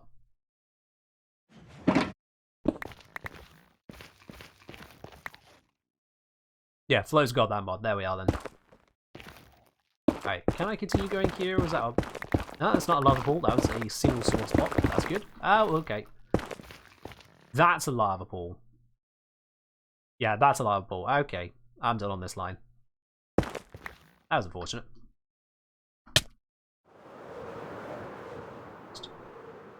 Gently. Am I gonna make it? I'm gonna make it. I made it. Do people still remember that Bundle exists? Bundle is a much weaker version of a Shulker box. Is it technically even released yet, or is it still just kind of... Oh, God. Ugh. No. Or is it still just experimental features stuff?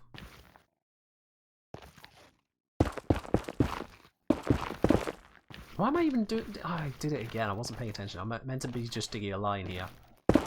There we go.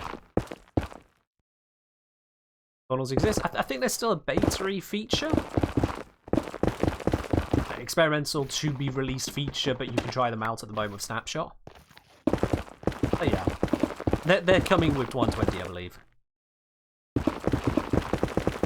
It has been a long while coming on Bundles. It has been a long while coming, but they are in fact coming. For real this time. Oop, okay. I really need to pay more attention when I'm mining here. That is...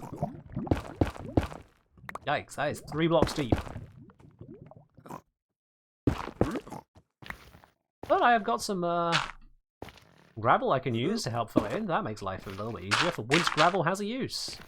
Getting rid of the lava, that was also being a problem.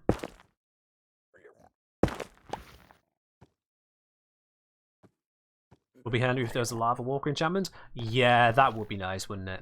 That would be nice.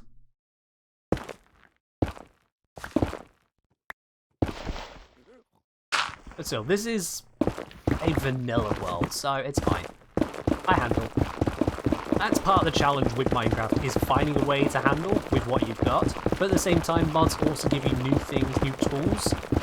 Yeah, it makes some stuff simpler in some mods, but also gives you new options to explore new challenges. And that's just honestly so great about Minecraft.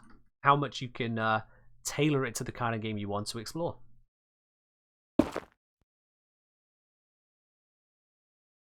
It's like this challenge I've resolved of, how do I get down these a lot quicker? The answer? That's how you leech it properly. Okay. No, you're fine. You're not hostile, where are you? Thank you. Don't need you bringing your parents down here and causing problems. Chuck a fire resist potion? Yeah, I can chuck fire resist. It's just... I don't want to be going through the lava lakes because they have to come through and back the other way as well, whereas this I could just keep digging out the tunnels.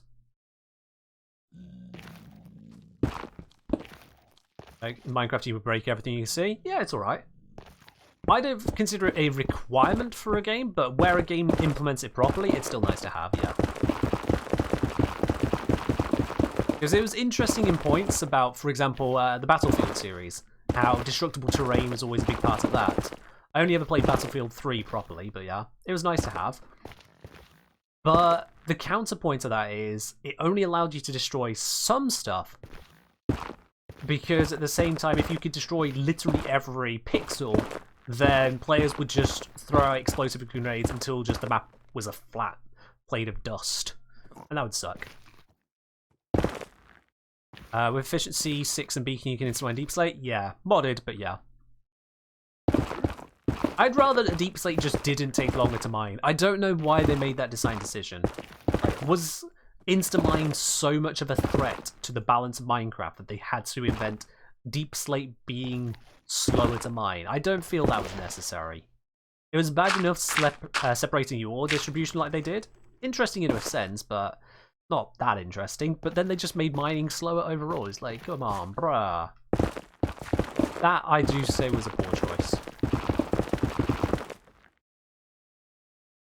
It should take just as long to mine deep slate as it does stone. Hell, I can tell you from a geological perspective, going just that little bit further down, a few hundred extra, not even a few hundred, a few dozen extra meters, doesn't make rock that much more resilient. It really doesn't. So it's not even about a realism thing. That was purely a design choice.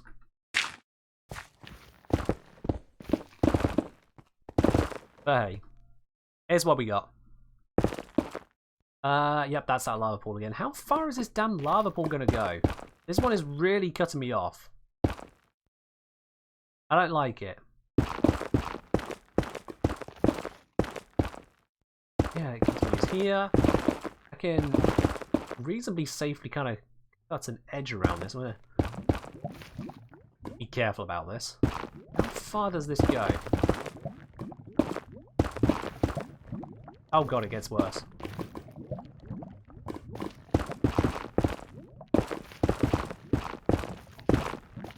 No. I did not mean to do that. Flow into there. There we go. Okay. Well, this lava pool is definitely a problem. This lava pool is definitely a problem for me. But that is a problem for future Ken.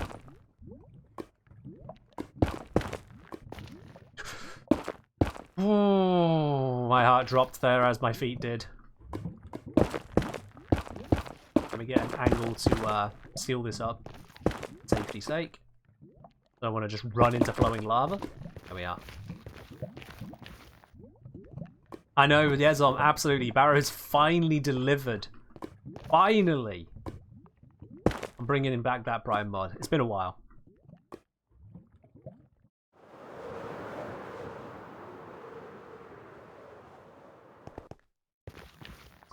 Let's see. Onyx, I never actually caught what genres you were looking for, did I? That was my bad. Been a lot of messages, so I've been focused on mining. Can't get burnt out. Warframe just needs anything fun.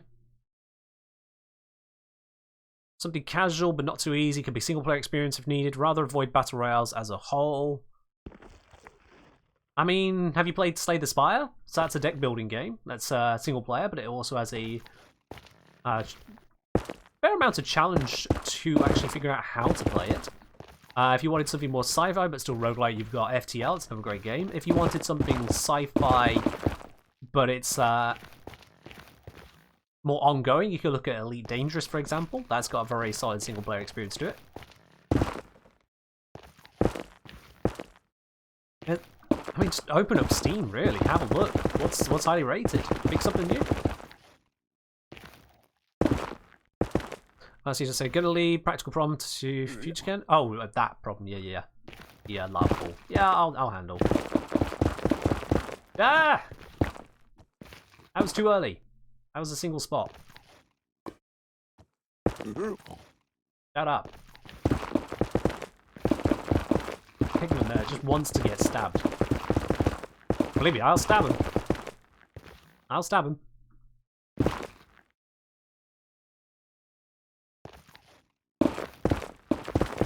By the way, Ken, have you tried Sons of the Forest yet? Sons of the Forest. Don't ring a bell, sorry. Don't even know what game it is. I don't play a huge variety of games, I'll be quite honest. I'm one of those gamers that kind of picks a few games and plays a lot of them, rather than picks a lot of games and plays a little of them. It's part of why I can say as much as I can about Warframe, because I've played a lot of it. I know it quite well. Likewise in Minecraft, I know it quite well. I get my way around a whole old chunk of it. I'm going to leave that gold. I can't be bothered with it. I'm going to seal in the area though, so I can fly down here. Survival horror game. Okay, well that'll be why then. Survival horror, not really my genre. Horror is just not really my genre. Have I played Binding of Isaac? I have not. I have seen it, and I'll be honest, it's just never grabbed my interest as to make me want to play it. I don't know. Let's play down here. Take our next line. That damn lava pool is making some very short tunnels, but it's fine. I got the rockets for it.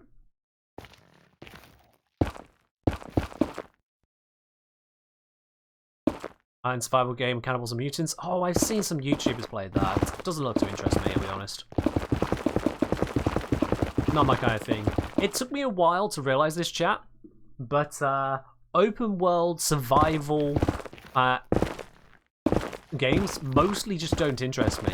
And I know that sounds kind of weird because I'm saying that whilst mining in an open world survival game called Minecraft.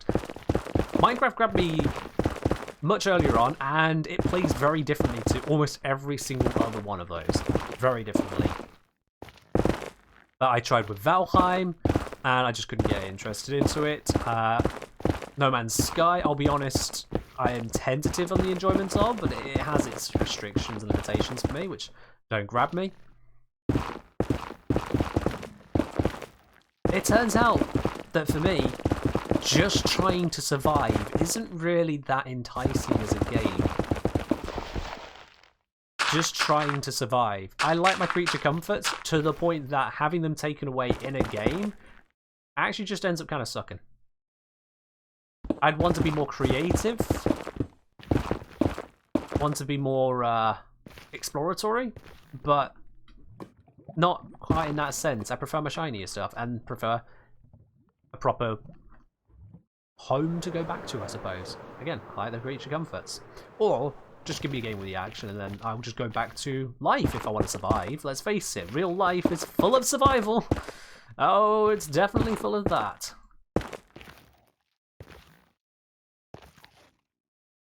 Yeah. Getting by in life can be a bit interesting. Like, literally, you guys who subscribe, you guys who watch the videos without turning on your ad blocker, especially Appreciator, you make it where I can survive. Literally. That's how I can continue to deliver the videos and the content overall that I do for you, is because of your support. Without that, I'd have to find another way to play this survival game. Have I tried Ark? I have not tried Ark, no.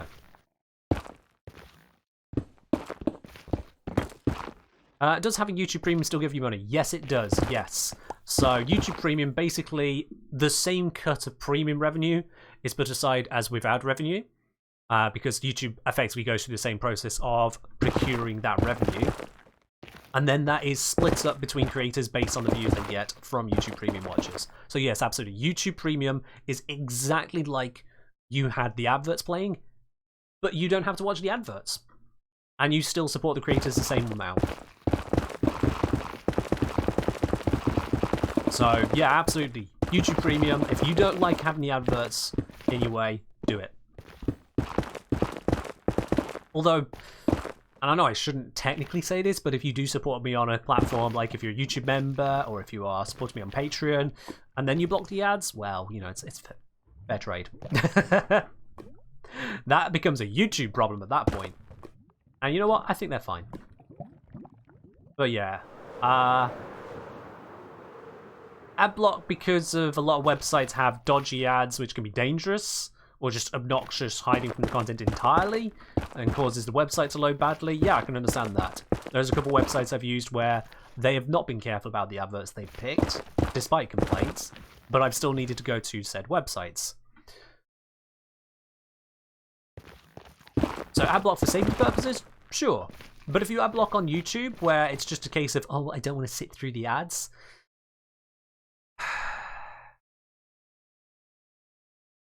think about the creator, please.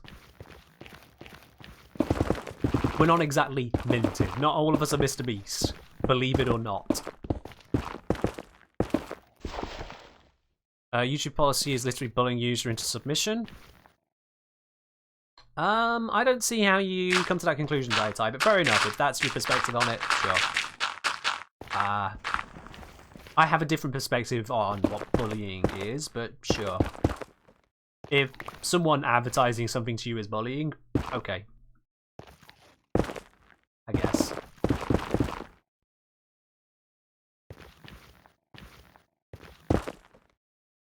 By YouTube Premium, you can't go back to ads? I mean, that's kind of the point. Yeah, I guess you're going, wow, this life is so much better without ads in my face all the time. This is great. Let me have more of this, please. Not having ads in the way, yeah, that's a nice life. It's why I just cannot understand what the hell is up with cable TV, where you pay for it and then you still have 33% ad density. Like, what the hell is that? 10 minutes of program, 5 minutes of ads. 10 minutes of program, 5 minutes of ads. Ugh. YouTube, you get typically about 4 minutes of program, and then 5 to, at most, the worst I've seen is 30 seconds, but it's usually 5 to 15 seconds of ad. Because you can skip after 5 a lot of the time. And that is a much better density. Because if YouTube had adverts as much as cable TV did, bear in mind that cable TV, you still pay for it first. YouTube is free to watch if you're watching the adverts. You would have a minute of adverts every 3 minutes of every 2 minutes of video. I mean, that's ridiculous. Ridiculous.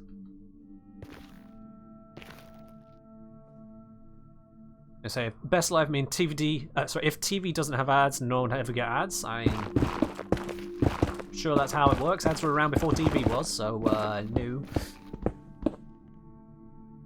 On TV, you can't choose what to watch unless you record stuff. Well, on demand has become a thing, so it's kind of different in that sense. But yeah, there's also the variety channels to help you pick what you're watching.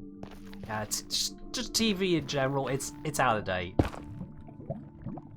Why Netflix has gotten so popular is because of the whole being able to watch what you want and not beholden to some schedule set by some bigwig somewhere.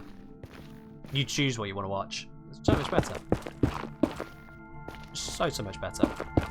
I basically don't watch TV unless I'm having a meal with a family. That's pretty much when I watch TV. If I'm having a meal with family. That's it. Otherwise, I won't watch TV. Certainly not live broadcast TV. I don't even have a TV license myself because I don't need one. I haven't needed a TV license in the UK. Yes, it's a thing in the UK, by the way. Haven't needed a TV license. Well, actually, since I moved out, however, yeah. So that's quite a long time of just not needing it. Yeah.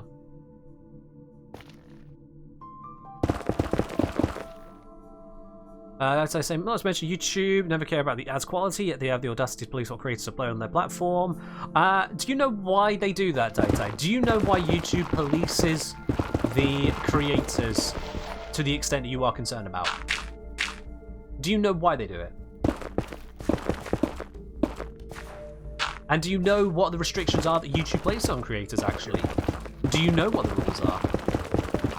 You know for a fact that I do, because I am that kind of meticulous screwball to check these rules over thoroughly. Know what you sign up to. That's a lava pool. I'm going to stop on that one.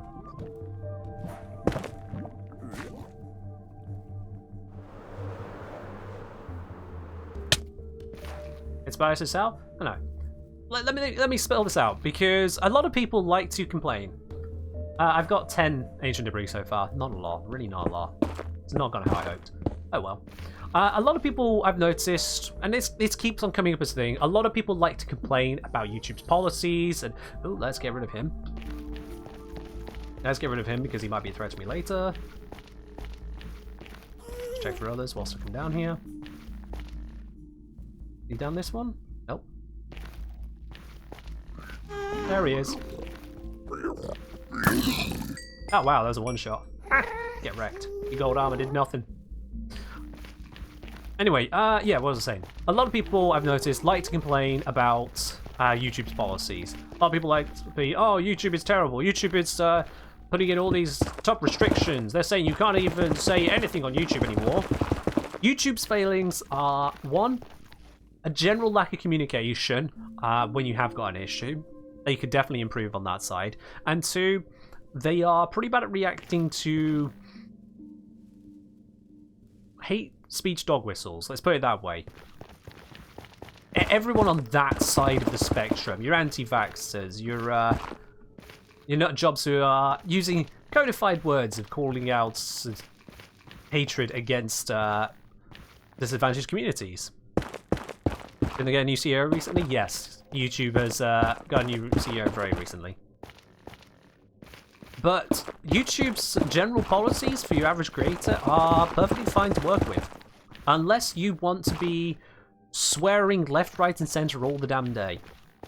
Which you might notice that in all of my videos I have up on YouTube, every single one on the main channel doesn't have a single swear word in it.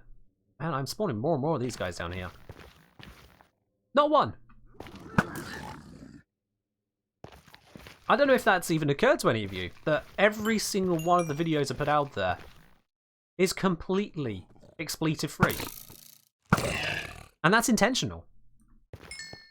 Not just for the sake of, oh, not including swear words. There are times in those videos I could definitely find a reason to swear. But it's because I'm making videos for a platform. A platform which has advertisers who do not want to have certain words next to their products. And that's pretty simple to understand from where I'm sat. That's pretty simple for me to understand. to find one of my vids from 2010 with a slur. Good luck with that. I started making Warframe videos in 2020. With the exception of one silly Spectre video at the tail end of 2019. I consider the start of my channel Warframe 1st of Jan 2020.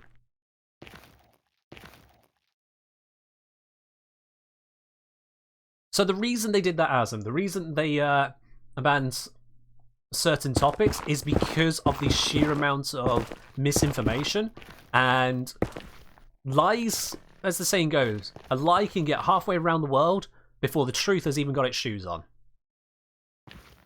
So with the amount of disinformation being thrown out there, which is a danger to public health and safety when it comes to that topic,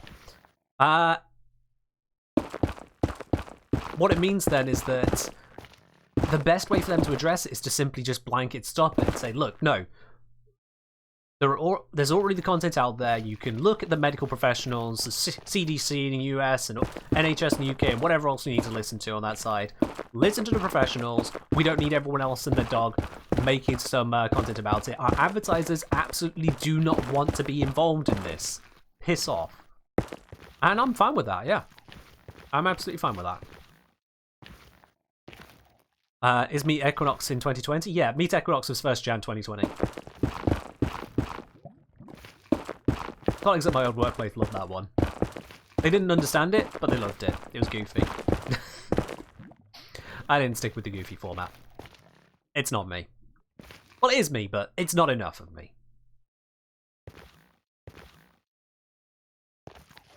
Like I was saying, content farm with hazard tutorials as friendly. Okay, I'm not even sure what that question is, Daita. You are talking too abstract now. Really, too abstract. Someone who's never played Minecraft, no idea what we're doing. I am digging through hell to try and find some ancient material to turn my advanced gear into even more advanced gear. Oh, God damn it. Hey, Daita, it seems to me that you might want to take up some of those things with YouTube itself then. Have you... question, Daitai. And this actually, I'm going to put this out to everyone here. I'm going to put this as a poll, actually. This is an interesting poll. So, let me get this one up real quickly.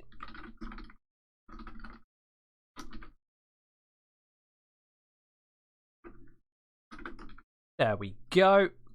Very quick poll. Here we are. Have you ever reported a video to YouTube? Very simple.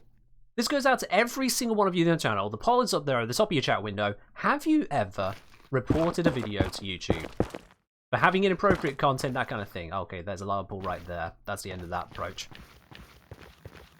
Have you ever?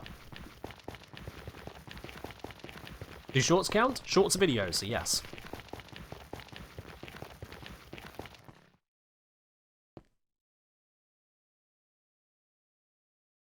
You can respond on the poll, by the way. You don't have to say in the chat, well, Daita yes, but everyone else, it's just kind of by the by.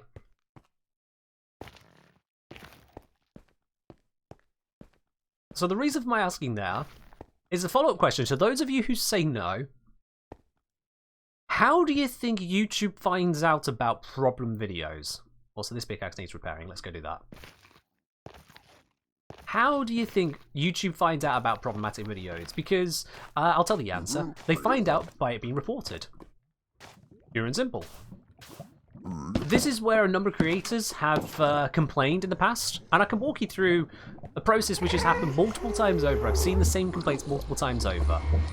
Let me get somewhere safe.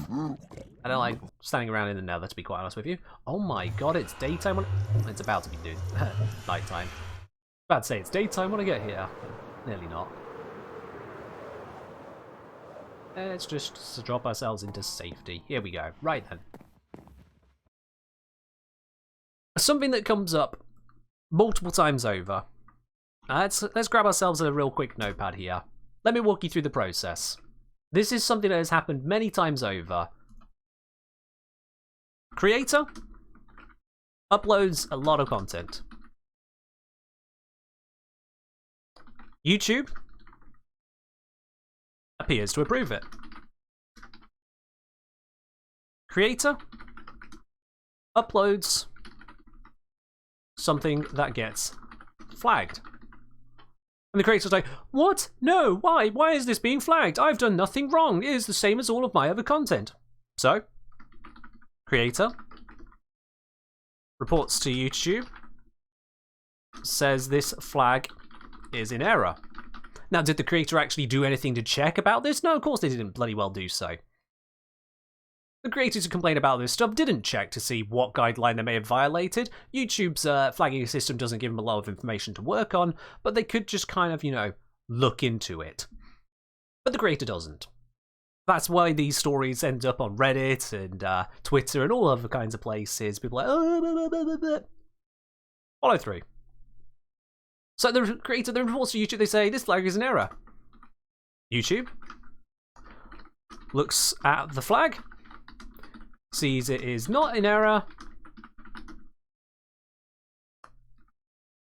makes no change. Let's put it that way. And that is pretty simple stuff. To give you an example, if someone streamed a horror game that went around, not streamed it, but a video of a horror game went around, a horror game which included a segment, I'm using an actual example here, included a segment where the game had a cutscene focused on you chainsawing off someone's hand. Not just a chainsaw was swung and someone died, Fortnite style or Warframe style, no. Focusing on the bloody gore of a hand being chopped off with a chainsaw. Now, believe it or not, that's actually a bit of a problem for advertisers. They don't really like that. They don't really like that. I don't know what the name of the game was. I don't care about it. I don't watch that creator, but this creator wanted to make a load of noise, and other people are like, oh my god, YouTube is so horrible. Now, here's where it gets interesting. Here's where it gets interesting. The creator tells YouTube, hang on, how can this be? This is a clip from an older video you approved. Now, chat, what do you think is going to happen here? If you are at this situation, you understand what's being flagged, you understand YouTube's part of it and how they need to balance things out for their advertisers. So a creator has had a video flagged. YouTube has said, yep, that flag is not in error. And the creator responds to YouTube, what are you talking about? Oh, look, everyone else understands. All of you understand, yeah. What this has done, the creator has told YouTube, check all my other stuff. I may be rating it wrong. That's what they've done. That's what they've done. And this has happened so many times over. And then you'll get these creators and they'll be like, but look at that other channel. That other channel wasn't flagged and they've done the same thing. And you know what YouTube does? They then go over to that other video, they look at it and they go, oh yeah, wow, this is a bad video. We're now going to flag it. Thank you for bringing that to our attention. Yours is still flagged, by the way, because yours is also still a bad one for advertisers. Duh. Says YouTube is building a kindergarten. Wow, Daitai, that is so utterly incorrect. It's like you forgot that I do an entire channel based on an 18 rated game. Seriously, do you forget the bit where I have hundreds of murders in every single video, where I talk about the best weapons and best way to kill people, but they're fictional characters in a video game? That's not a kindergarten situation. Because it turns out there is a difference between a gameplay where you swing a sword or a pickaxe at little graphics, and then focusing in on bloody gory detail. Advertisers kind of don't like that bit on average. YouTube had to draw the line somewhere to make an agreement with their advertisers. And in fact, they drew multiple words. They drew multiple lines. Here's the lines YouTube drew. Normal videos. This is going to be the everything else category. This is where my channel is. My channel is here. A Warframe channel focused on Warframe content, which is an 18 rated game, fits into the normal videos, the everything else category. Here are the other categories. You've got YouTube Kids. This is a curated section. This is really tight to the line. Highly limited ads. And the reason there are highly limited ads is because there are serious restrictions, especially in the US, on advertising to children. So it does need to be very careful. There are no bloody bits of body in Warframe? Yes, there are. There's a gore setting. You can split up Warframe corpses into pieces, but I don't focus on them. I don't make a thumbnail of a body being split in half. I show thumbnails of enemies being attacked, but not them torn to pieces, which is a difference. You then have normal videos made for kids. And I'm capitalizing that because that is a section a creator has to rate. This has limited ads too. But not limited in a demonetized sense. It's just, again, if you are targeting kids with your videos, if kids are the prime audience for a channel or for a video specific, then again, the advertising rules need to be handled differently there, because you can't wiggle around it by saying, oh, it's not a YouTube Kids video, but if kids end up here, it's not my problem. It is. It is your problem. If you're a creator earning money, you are a business person, you need to follow the rules of the businesses you're working with. And so that is a part of it. And then you get onto the less kid-friendly stuff. You've got the limited videos. These are the ones which some people refer to as demonetized, but they're just limited. Fewer ads will show. And there is rumor, and I think this is true, but I don't have verification, rumor that it leads to worse discovery. That YouTube just doesn't show the video as far. I think that is true from what I have seen of various stats put out there, but I don't have any verification on that. But it would make sense that YouTube wants to put out the stuff that they can put ads on up here, rather than the stuff they can't put ads on. But that'll still have an income on it. You'll still gain the income from the ads. A demonetized video, but in this case, limited monetization video, doesn't keep running ads of all types. It runs cheaper ads from the advertisers who are fine with stuff being run on it. I thought I told you to shut up, phone. Yep. And then you get the final category, which is no ads. Straight up, no touchy. Because the content is absolutely not suitable for the ad clients that YouTube works with. To end up in this section, you have to intentionally put yourself into YouTube Kids. To end up in this section, you are creating content aimed at kids. To end up in this section, you have to violate the YouTube policies on acceptable content to a modest level. And to end up in this section, you have to violate the YouTube content policies in a significant level. My streams would typically end up here. A couple of them, potentially, could end up there because sometimes my mouth does get a little bit loose on stream. But it turns out that the vast majority of people can end up here, and those who end up in this or even this category are simply not thinking about the content they are creating in an advertiser context. If they want to have the money from advertisers, they need to remember that YouTube has created these distinctions for the advertisers. These distinctions here are so that advertisers are not showing their ads illegally to children. Because there are those restrictions to protect children from rampant capitalism, basically.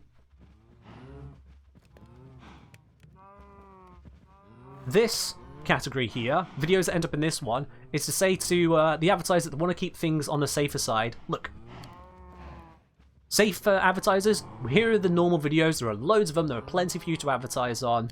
We still allow creators this amount of freedom, you can't narrow them down this far, we still allow them this amount of freedom.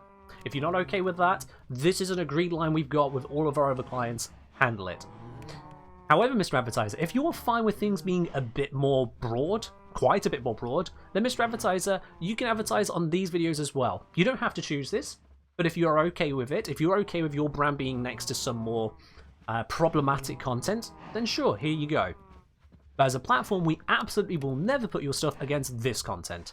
They create these lines. I maybe did miss a hydrate, yeah, sure. And this is how they sell it to advertisers. I opened up the YouTube ads setup from the other side of it, and there are simple buttons for selecting. I only want my advert on these videos, or I'm happy for my adverts to be against these types of videos. You can straight up select those kinds of things. Those are the lines that they give them.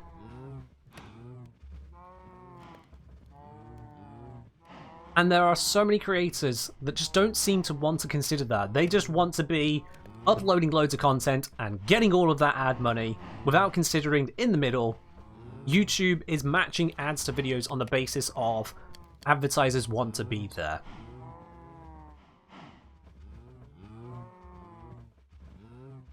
And pure and simple, it's called part of business. In any business, you have to work with your clients. Pure and simple. I get that YouTube's ad selection is not ideal because it's not the other way around. Creators typically aren't able to block out certain advertisers. Maybe that's a system YouTube could consider. Maybe. And if you do come across an advert that is illegal, report it. Bounce it to YouTube, or bounce it to the authorities of the country that you're in where it is illegal. I have reported some adverts on YouTube where I've had an ad pop up on YouTube. I was scrolling through my phone, this one was. An ad that popped up and it was like, hey, your Android device is infected. We can fix it. Click here. It's like, YouTube, this advert absolutely should not be here. Report.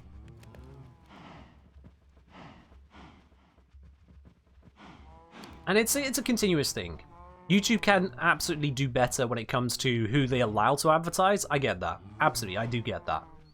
I'm not saying that YouTube is perfect, but I want to address is when people are like, oh, but YouTube, look, they started flagging all of my stuff. I tried pointing out that they got one thing wrong, and now they're flagging everything of mine. YouTube hates me. It's like, no, you are creating stuff that is not suitable for advertisers. You are in breach of the agreements that you have made with YouTube, and by extension, their advertisers. You're the problem. I don't have a single demonetized Warframe video. Not one. Not one, chat. Every single one of my Warframe videos is completely fine for monetization. The majority of them are automatically reviewed. Reviewed by automated systems, so no human is looking at them. I submit my own review. I say, this is what it's got in it. It is safe for advertisers. And YouTube gives it the thumbs up. Occasionally, I think it's like 1 in 15, but not quite exactly that, but about 1 in 15 of my videos, maybe 1 in 20, has a manual review. And it tells me, hey, look, these are the ones which have had a manual review. And the ones which have had a manual review, I can tell you I found some of the ones that happened. The first ever video I did that was sponsored, that had a manual review. The video I had which absolutely blew up and still continues to be stonked to this day, which is the what frame takes the longest to farm, that one got a manual review. Another one I did that was sponsored, that got a manual review. There was a video that covered onto... Was it? Yeah, there's a video that got a lot of comments on it compared to the number of views.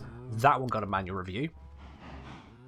So, fun fact, it turns out that if you have a video which is either unusual or indicates a change in behavior, that might flag up a manual review. I also had a couple manual reviews on just otherwise random videos. And you know what happened every single time? YouTube manually reviewed it, saw that their review matches my review, went, yep, you are correct, this is suitable for advertisers, we'll leave you to what you're doing. Because YouTube doesn't have infinite resources to check every single video. They check a subset of them, and if the subset is okay, they move on. If the subset is not okay, and this happens, YouTube takes a bigger look.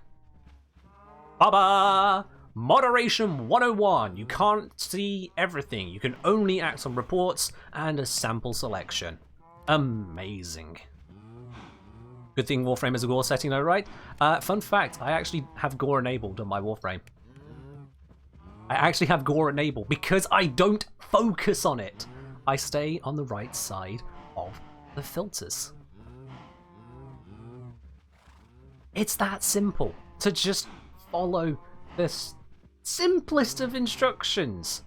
Hey, creators, advertisers don't want you to do this. Please do not say the N-word. Please do not use slurs against minority groups. Please do not focus on gore. Please do not show serious police brutality. Please do not be bringing up misinformation. Please do not be covering things from the ongoing war over in Ukraine. Please don't be trying to act like a source of information about medical procedures. That lot's not to be touched. Fine. Wasn't gore setting on by default? I think it is in Warframe, yeah. Osmo, cheers. Exactly, yellow. Yeah. If Warframe was slower paced and the gore was more likely to end up central focus in any particular scene, I would turn off the gore setting. By removing the problems for advertisers, it works out. Amazing, really. It is amazing. I came across a creator who was complaining about the fact their video, this whole process, they then said that, what was it, 10 other videos of theirs got demonetized. I picked one at random. They showed exactly which videos they were, so I picked one at random, and I loaded it up, and in the first, 10 seconds, in the first 10 seconds, they had sworn 5 times saying fuck. First 10 seconds. Alright, okay, cool. And let's see, they also showed the review they sent to YouTube, filling out the review boxes. They ticked the box to say that it doesn't contravene any of the guidelines, including, for example, does not contain strong profanity in the first 15 seconds, including fuck. It literally said in the box that they ticked what is not okay, and they wonder why YouTube then says they were flagging things incorrectly. I just... Really? They focused on another swear word, literally the N-word. They're like, I have never said the N-word. It's like, yeah, but no, you've used these other words, which YouTube has expressly said, please don't use. Or if you want to use it in a video, we're not going to run ads on it because our advertisers don't want that next to their ads. And it's...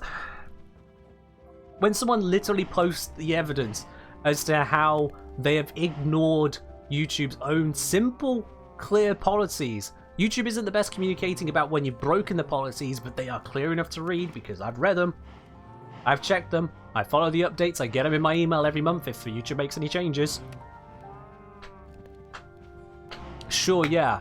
Complain about not being able to get advertising revenue as much as you would like on a video that starts off with a swear every 2 seconds. That's wonderful. You could just bleep it out. That's a thing you can do, by the way. You can just bleep it out. Bleep it out, silence it out, whatever your choice is, or just not swear. That also works. Don't include a swearing clip at the start of your video. Find a different way to start the video. All of that works too. YouTube allows you to swear occasionally, and so long as it's not in the first few seconds.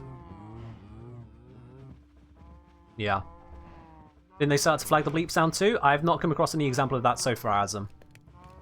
I have not come across any example of that so far. If someone is getting flagged for bleeping, then they might need to take that up with YouTube, on top of the fact that they may not be appropriately bleeping it. For example, if you bleep only part of the word, but it still leaves the content of the word, you're basically doing the same thing. It's like how you can't put swears in the thumbnail of a video. You're like, but it's only the thumbnail. It's not being said, but it's still there. It's not where the advertisers want it. And that's part of the agreement that YouTube has with the advertisers to create these categories, and then creators can just fit into that. Some people prefer the bleeping, some people prefer muting for swears. The reason that people use bleep instead of mute is to show that audio has been removed rather than just silence, which tells you it could have been silence, could have been a word removed, could have been a cut. It's a little bit harder to tell. Bleeping is about the honesty of saying we blocked something that was said here. It's a design choice. My point overall, though, is that YouTube's monetization is not the enemy. YouTube's communication is lacking. YouTube's permission of certain advertisers is lacking. And YouTube's approach to dealing with problematic channels, plenty exist, is also lacking. But it turns out that if you report something to YouTube, they can then address it.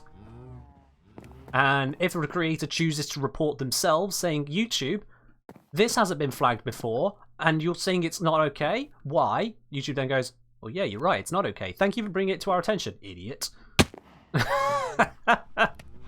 Like, wow. Wow.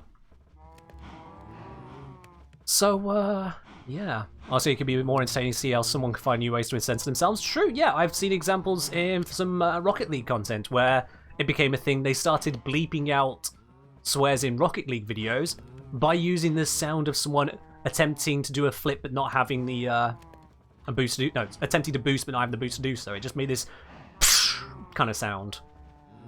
It's a sign of, oh, you fecked up in Rocket League, and so they use that as their bleep. And that's fine. That's absolutely fine. So yeah, I've gotten quite a rant there, but it's a rant that needs addressing, because let's face it, if I can cover an 18 rated game with the gore setting on and have manual reviews look at that same content and go, yep, this is okay, then it turns out that YouTube isn't making the entire platform made for babies.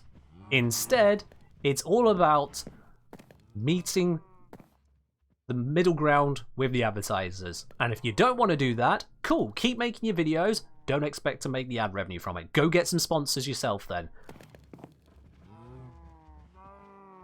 Warframe isn't the most 18 plus game too? I mean, yeah, there is that. It's not a porn game. Obviously, things would be very different if I tried to make a guide channel about a porn game. But to say that Warframe is made for kids would be a complete lie. Absolutely. Auto capture and censor swears? Yeah. Because YouTube doesn't want to promote the swears. Yeah. There were sorts of winning chaos is forming. What are you thinking of, Athlia? What have you got going on there? Also, I love how you are the last remaining founder that still rocks the founder badge, Athlia. It's kind of sad at times how rarely I see that.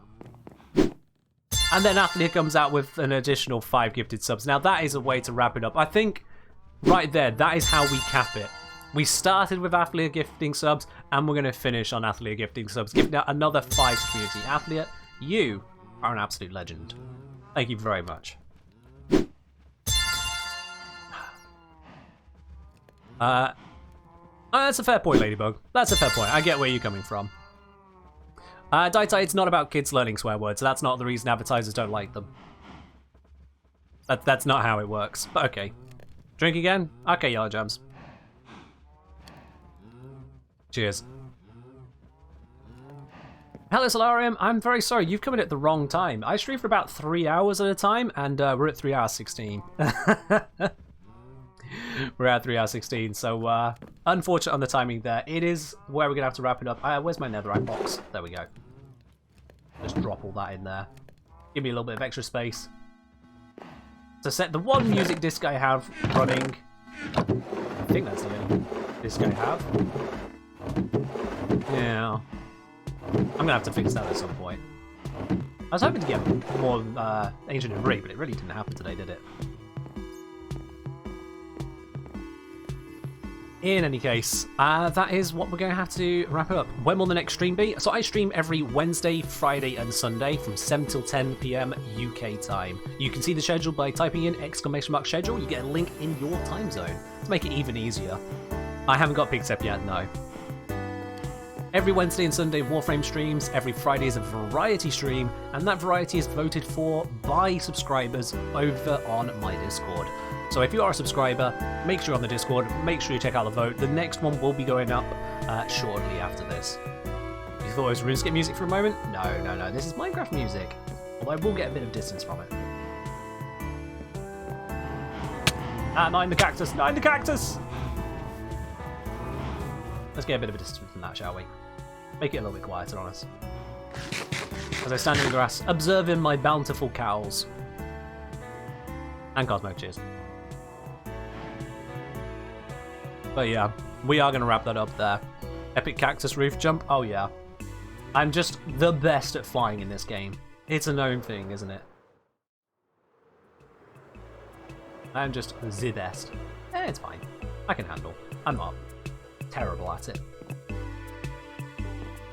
But yeah, we're going to have to wrap it up there. I'm definitely well over time. It's been an interesting one. I went on quite a round there. I hope you don't mind too much on that, but at the end of the day, it's an important topic to me as a creator myself. When people are like, oh, here's the big bad things of the world, I have to look into it, see what's going on with literally my livelihood. I am a full-time content creator, and when it turns out that it's people that just don't know how to work with clients, I'm like, okay.